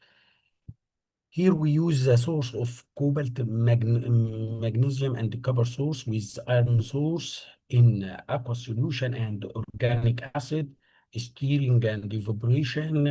We have precursor for formation and annealing. The annealing, it's about 1,000 for 2 hours. For hexaferrite, barium cobalt ferrite, which mean Y type ferrite, and barium ferrite, which mean M-type ferrite, we use cobalt and barium and iron source in aqueous solution with organic acid. With steering and vibration, we had the precursor and annealing, which is annealing for 1,000 Celsius for 6 hours. Then we had magnetic nanopowder. This is the advantage of sol gel method, which low cost and low census temperature, narrow particle size distribution, fine and well microstructure, high performance and good agglomeration, friendly environmental products. First, something we have in result is XRD, the X-ray. Here in spinel ferrite, we had the single phase of cobalt and copper ferrite and magnesium ferrite with crystal size 100 for copper and 480 for cobalt ferrite and 36 for magnesium ferrite. And for M-type, Y-type, we had here the single phase of Y-type and M-type, which is indicated by the number of cards of two of them in XRD. The microstructure of magnesium and copper ferrite, we had here the cubic and spherical shape, which determined the range of particle size about 200 nanometer. And about cobalt ferrite, cobalt ferrite, there is an uniform size, which about 200 nanometers, as we see in the figure here, the last one.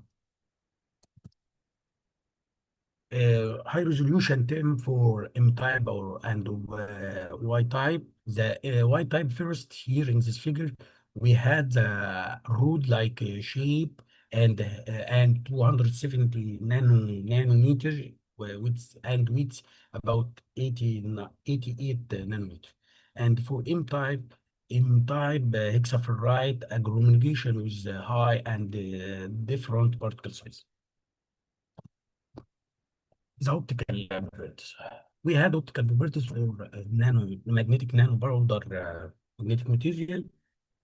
We had here the material absorption of this material and the band gap of copper, cobalt, and magnesium magnetic nanoparticle, which calculated the band gap of magnesium, which 1.8, and for copper it's 2 electron volt, and for cobalt ferrite it's 1.4 electron volt.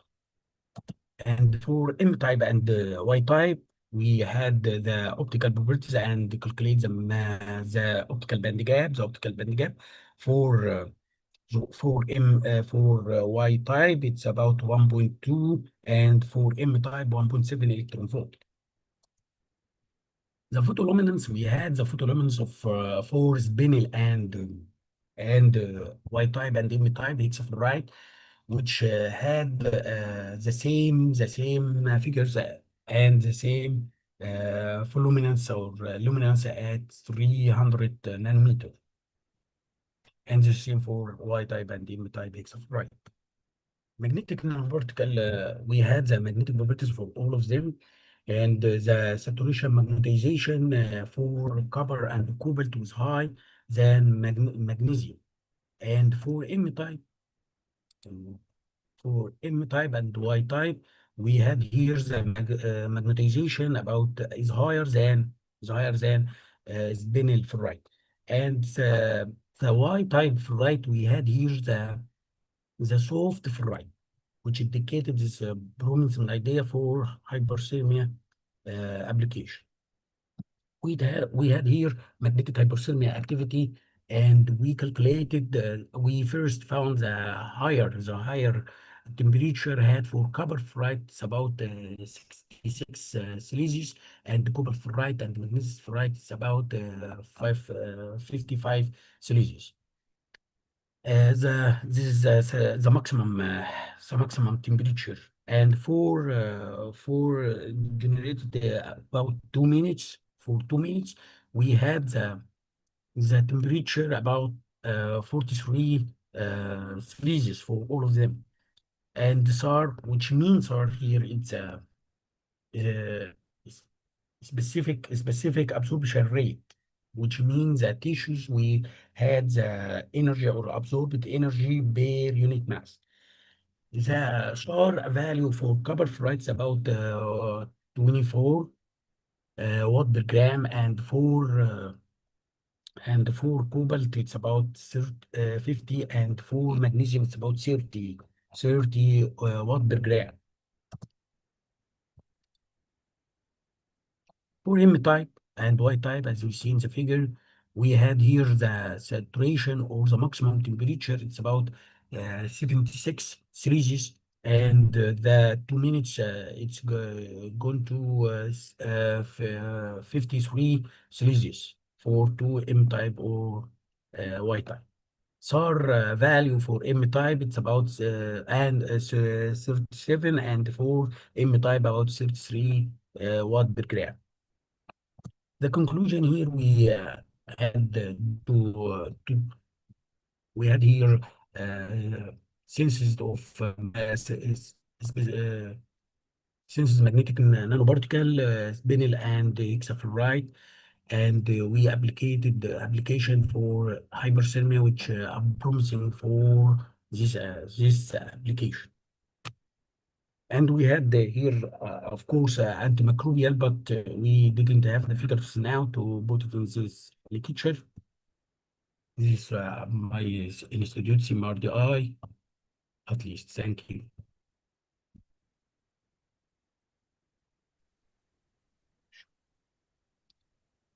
Thank you. Are there any questions for the speaker?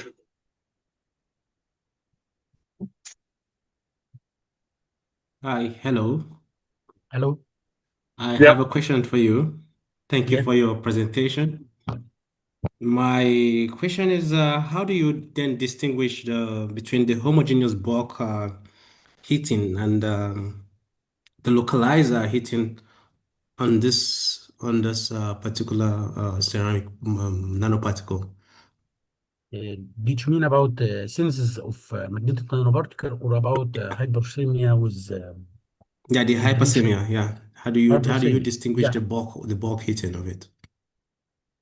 Yeah, it's by I think Dr. Mahmoud here, and I think which may Hello? discuss study this point. Yeah, Hello? go ahead, Dr. Yes, Hello. yes, Doctor. Hello, Dr. Dia. Hello. Yeah, there Can is you? I can hear you. Yes, I can hear you. Mahmoud, did you have a question? Okay, firstly, I'm very thankful for the conference organizers for attending this meeting with colleagues, nearest colleagues in Africa, and take the chance for invite for wide cooperation between us in the futures. And now I am editor of Egyptian Journal of Biophysics and Biomedical Engineering. So I hope to attend you to send publication for our journal. About the question of my colleague for localizing hyperthermia or insurance, that there is I think your questions about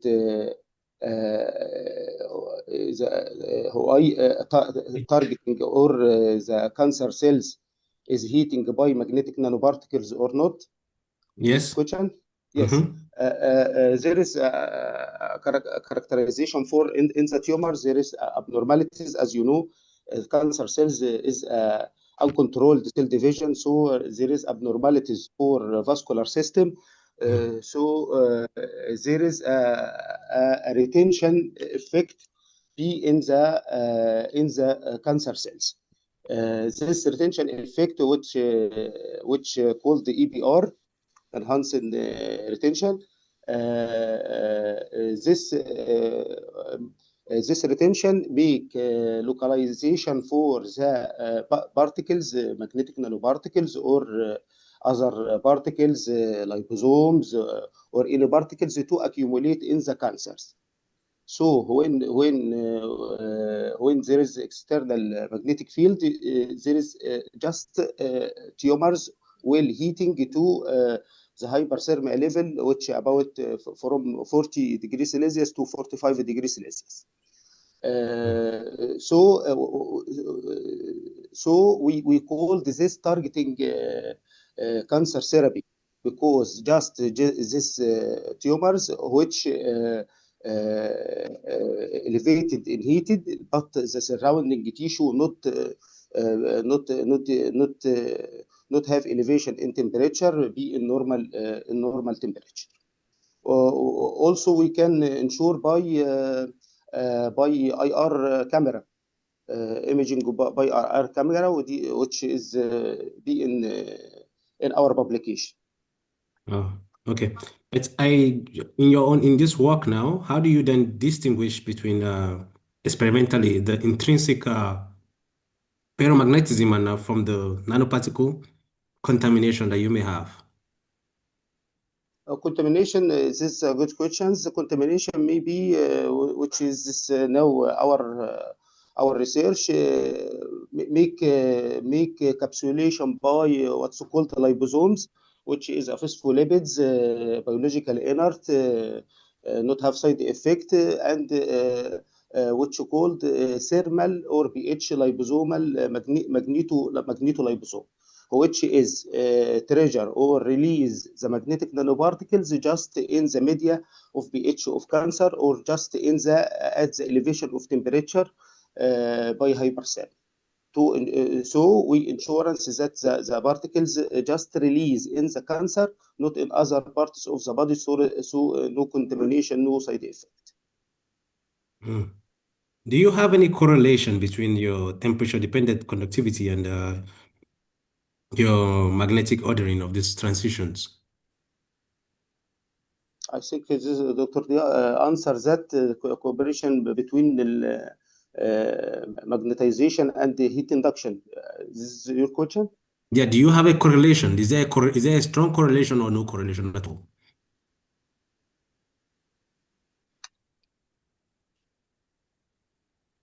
I'm sorry? Again, My question is, yeah.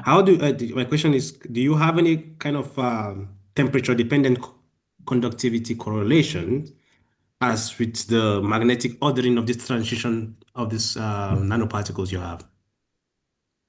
Dr. Dia, I think the magnetization between magnetization over and the temperature? And the temperature heat induction, yes. Yes. Do you have any correlation of that?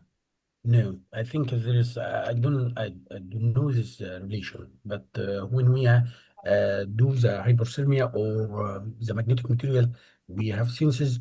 Every magnetic material and crystal size and grain size depended for the temperature we had it in hyperthermia. I think you should actually try to check. Come again? So I say, excuse me, my colleague there. Yeah. Okay. I think there is a correlation clear between magnetization and hyperthermia insurance by heat induction vitro before injection in the mice in vivo. We make a heat induction curves, no particles which have a good magnetization have a good hyperthermia or elevation of temperature.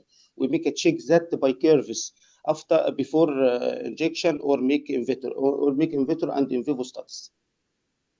Okay, thank you. Thank you. Yeah, thank you.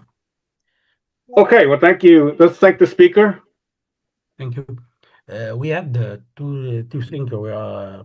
We are in Egypt. We wanted if there is a collaboration between us and the Association of African Biophysics, and we have Egyptian biophysics in Egypt. Okay. Biophysics. We can collaborate with us about that because we had figured out about your conference a few days or a few weeks ago. Okay, that sounds good. We'll be in touch. Yeah, okay. Thank you. Thank you. Thank you. Our next speaker, excuse me. And next speaker is Naisha. Nyasha, I'm sorry. And Janji. Okay, welcome. Hope you are seeing my screen. We're not seeing your screen as yet. Oh, you are not seeing. Okay, let me.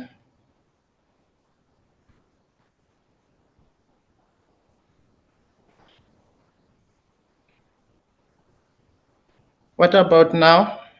Yeah, we can see your screen and we can see your presentation, and we can, if you can go to presentation mode, you can start your talk. Okay, thank you for the time you've given me. Good afternoon.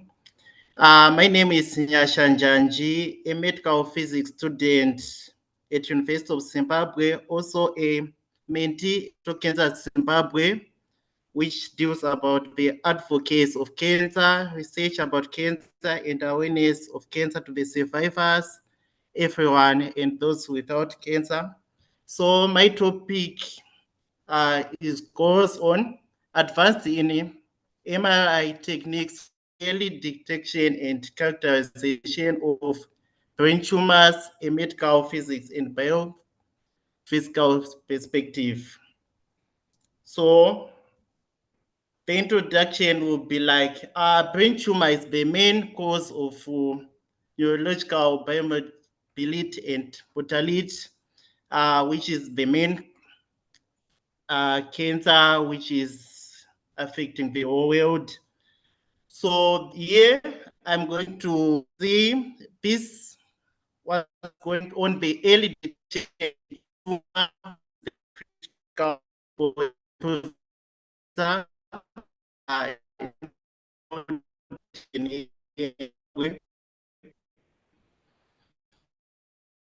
so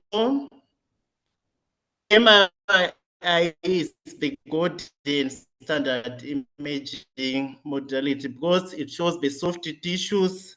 Then the MRI provides the excellent tissue, soft tissue contract without ionization radiation. So this one, MRI, I used this one because it doesn't use ionization. And then the problem statement here was the traditional MRI has limitations, which is limited specification on the CT MRI, and then the difficult distinguish tumor type to differentiate these different organs of the brain. And then the MRI, the traditional challenges on the early detection to detect the first stage of the cancer up to the fourth stage of the cancer. So there is a need for advanced imaging techniques.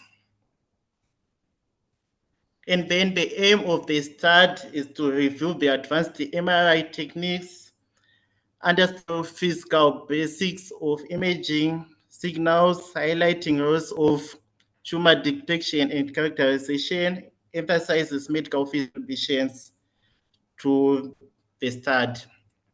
And then the objectives is to evaluate the advanced MRI techniques for early detection of brain tumor while focusing on improving the sensitivity and specification of the MRI, and then to analyze the biophysical information by the MRI in tumor characterization.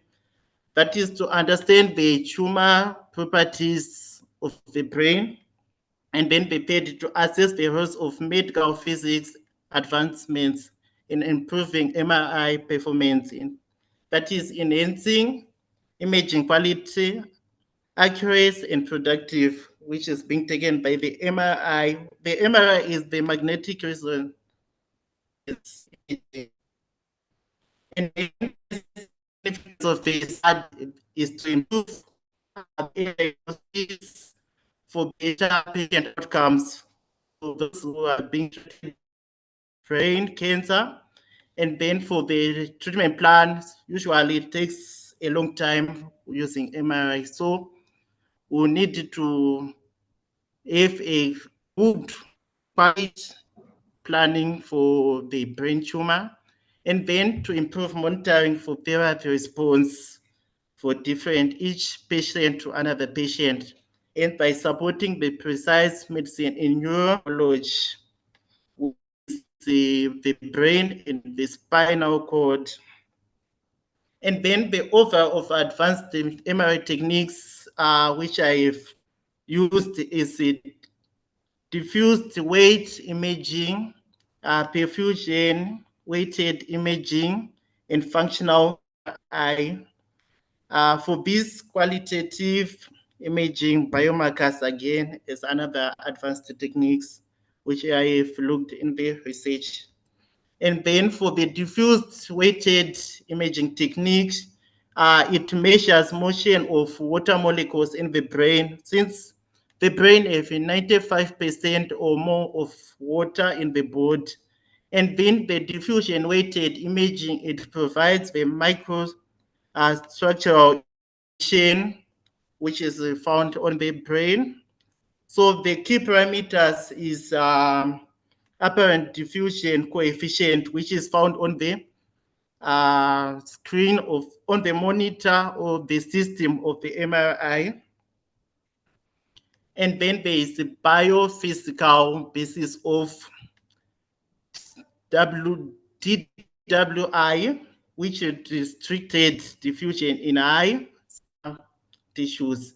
So when there is a low ADC values, which means there's high tumor selective,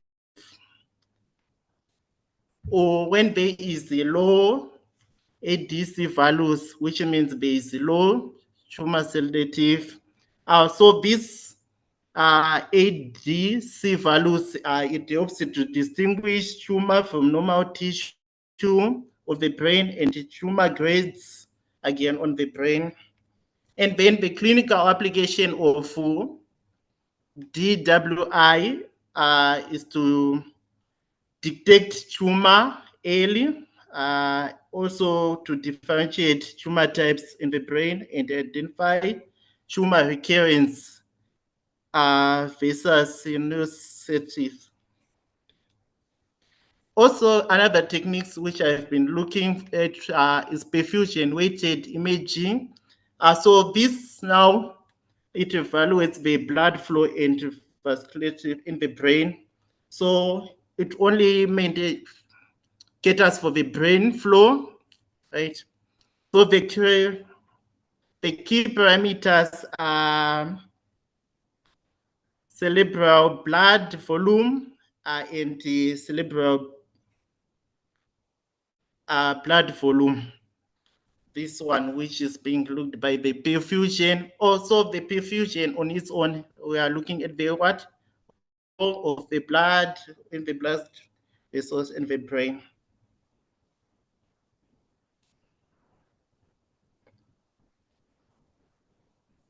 Okay, the clinical application of perfusion weighted imaging is to base tumor grading, treatment, monitoring, and predicting tumor aggressive. That's what medical physicists do.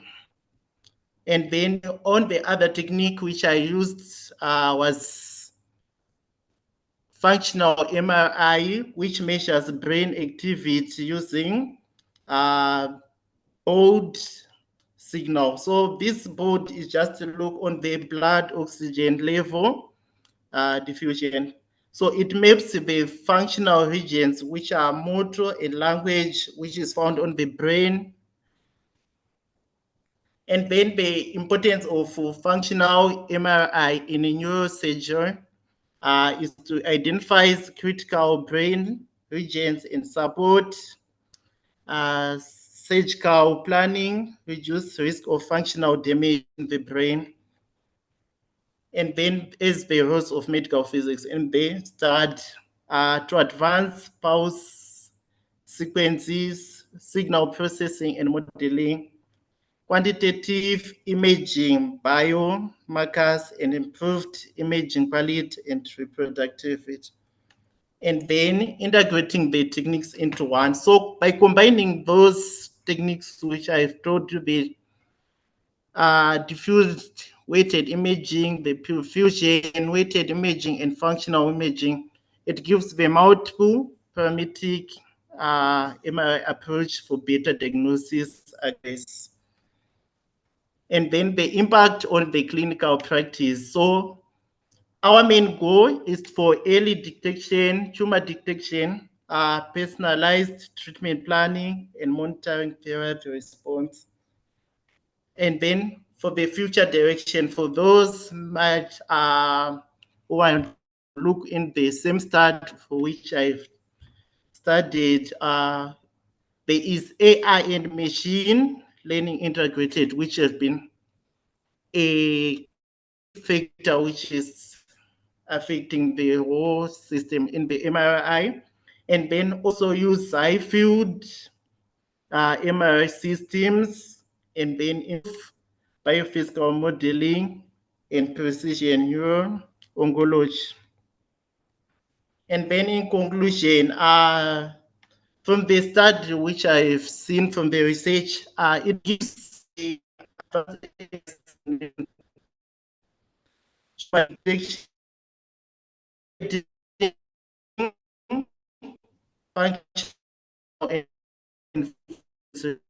logical insight essential. For this, I would like to thank you all for listening and the time you've given me.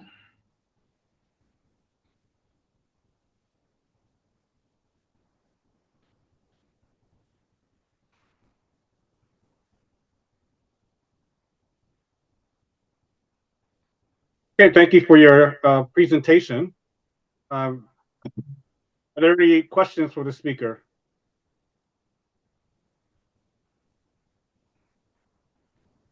If not, why don't you go ahead and start your next talk? So you had back-to-back talks, abstracts submitted.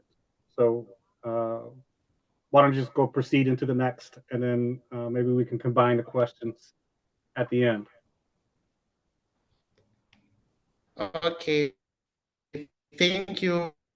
For this, I did. I'm looking also the same speaker. I'm also a student. I'm a student. So this one on the research, I'm still modeling it. So the another talk is on the biophysical modeling of real-time cellular mechanical responses to ionizing radiation for predicting radiotherapy outcomes. So radiotherapy is one of the most cancer treatment if it has been highlighted by one of the speakers. But however, not all patients respond in the same way to the treatment or to the radiotherapy treatments. Some tumors are highly sensitive to one other are resistant, depending on the patient and the immune system of the patient. But currently predicting on this response early remains a major challenge to, especially in our country, for what I've seen. So traditionally, radiobiology focuses on the DNA damage, which has stochastic and deterministic effect of radiation therapy.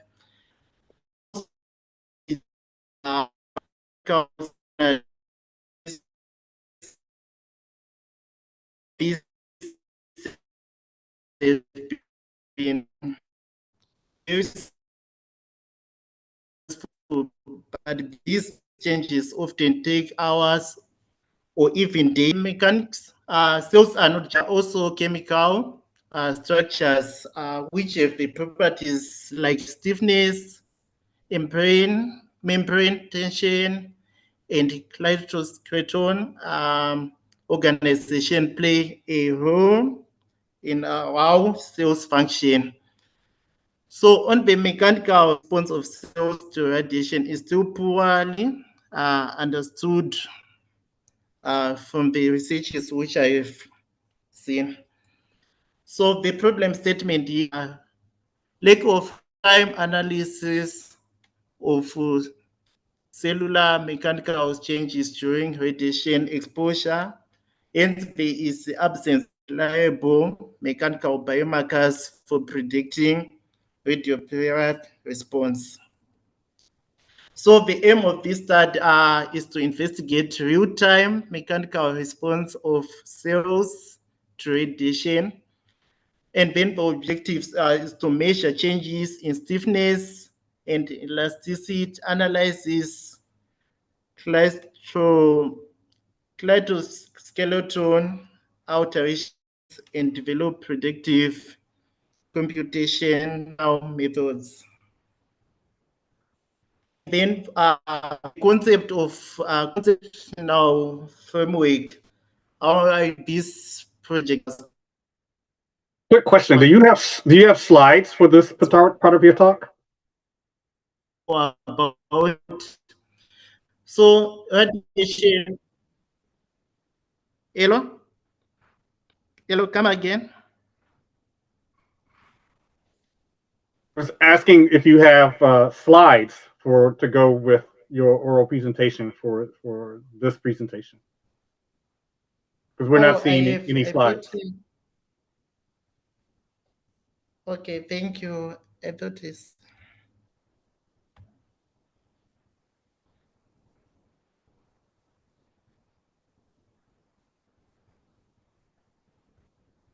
Are you seeing it?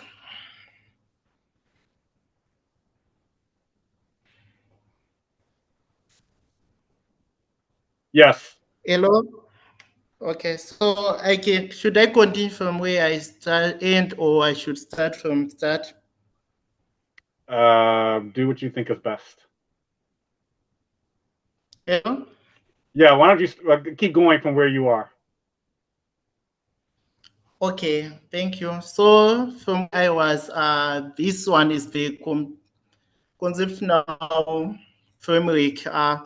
So radiation, it comes from the linear accelerator. So this one I was using the unique linear accelerator, which gives the 6 MV for photon. So radiation is deposited, I deposit energy, and that energy goes to the what? The patient, which gives the mechanical stress to the cells. And then from the mechanical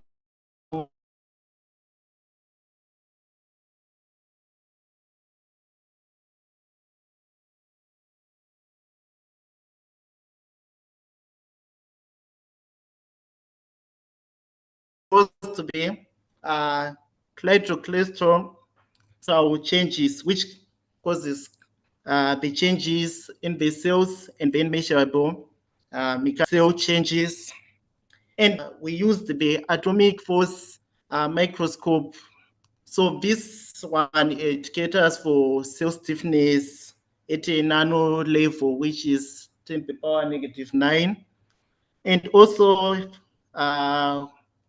with the optical imaging, which caters for high resolution optical imaging to observe structural changes which happens on the cell. And then for the apparatus, there is, which I tested during the research, was the cell stiffness, modulation, imprintation, cell deformation. It was during and after radiation exposure. And then for the computational modeling, there is integration, experimental data with radiation modeling to establish a relationship between radiation dose and mechanical changes. So these models predict how cells respond to radiation based on their mechanical behavior or changes. One practical insight which I looked on was on preliminary models suggest that radiation induces rapid clitocholesterol reorganization. This leads to measurable mechanical changes even before traditional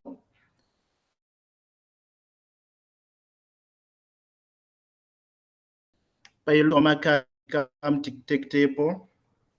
So on the hypothesis, serves as the earlier biomarker for radiation damage in cellular radiosensitivity.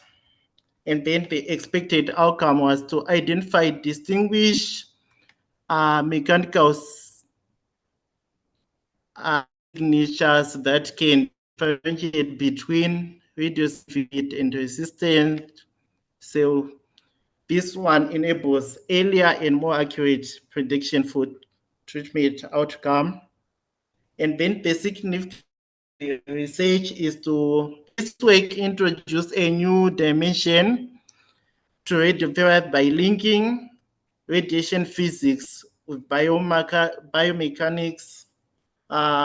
It has potential to enable personalized treatment, strategies, and faster clinical decisions. And then in conclusion, integrating cellular mechanics with radiobiology offers a promising pathway for developing rapid predictive biomarkers that could significantly improve radiotherapy outcomes. Thank you for the time you've given me, for listening to me. Okay, thank you very much. Are there any questions for the speaker? If you have any questions, you can just unmute yourself and ask.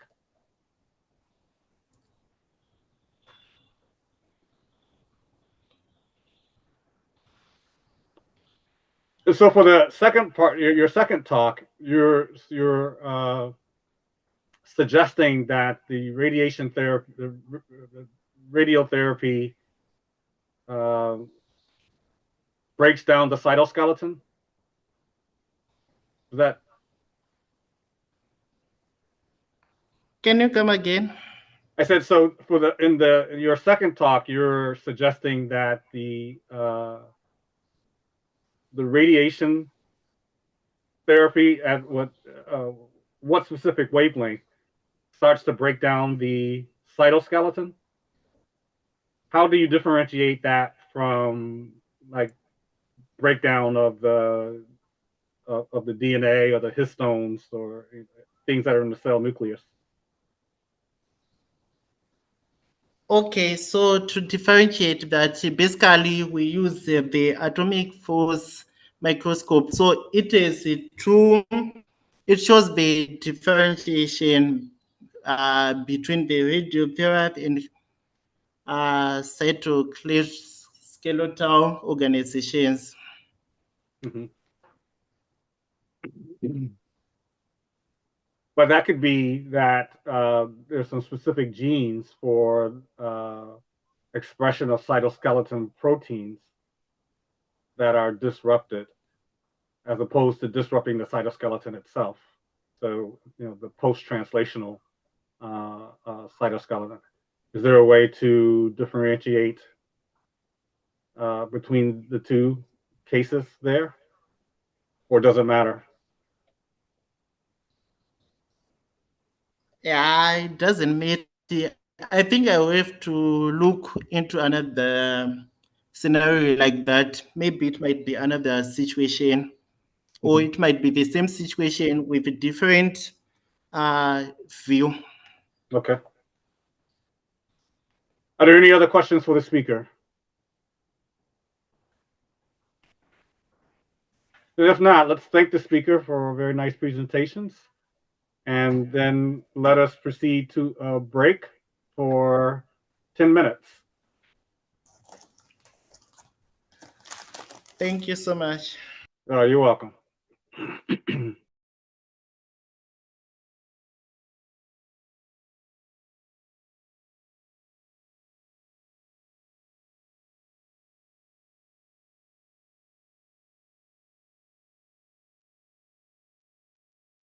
So our next speaker will be Sarah Burnett, and that talk will start in 10 minutes, or 12 minutes, call it 12 minutes.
the next session, we're going to have to stop the recording.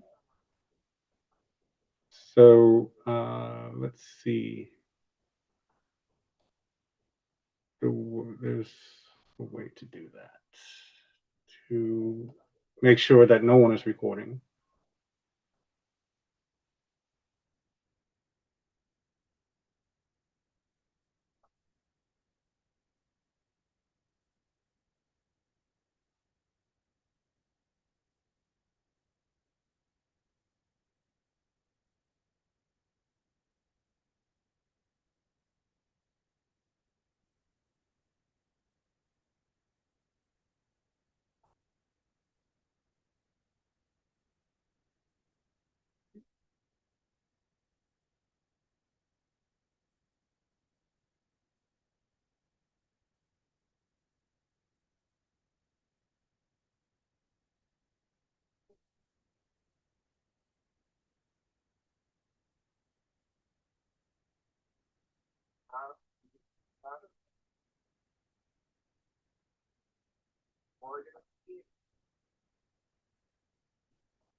We want to make sure that no one is recording.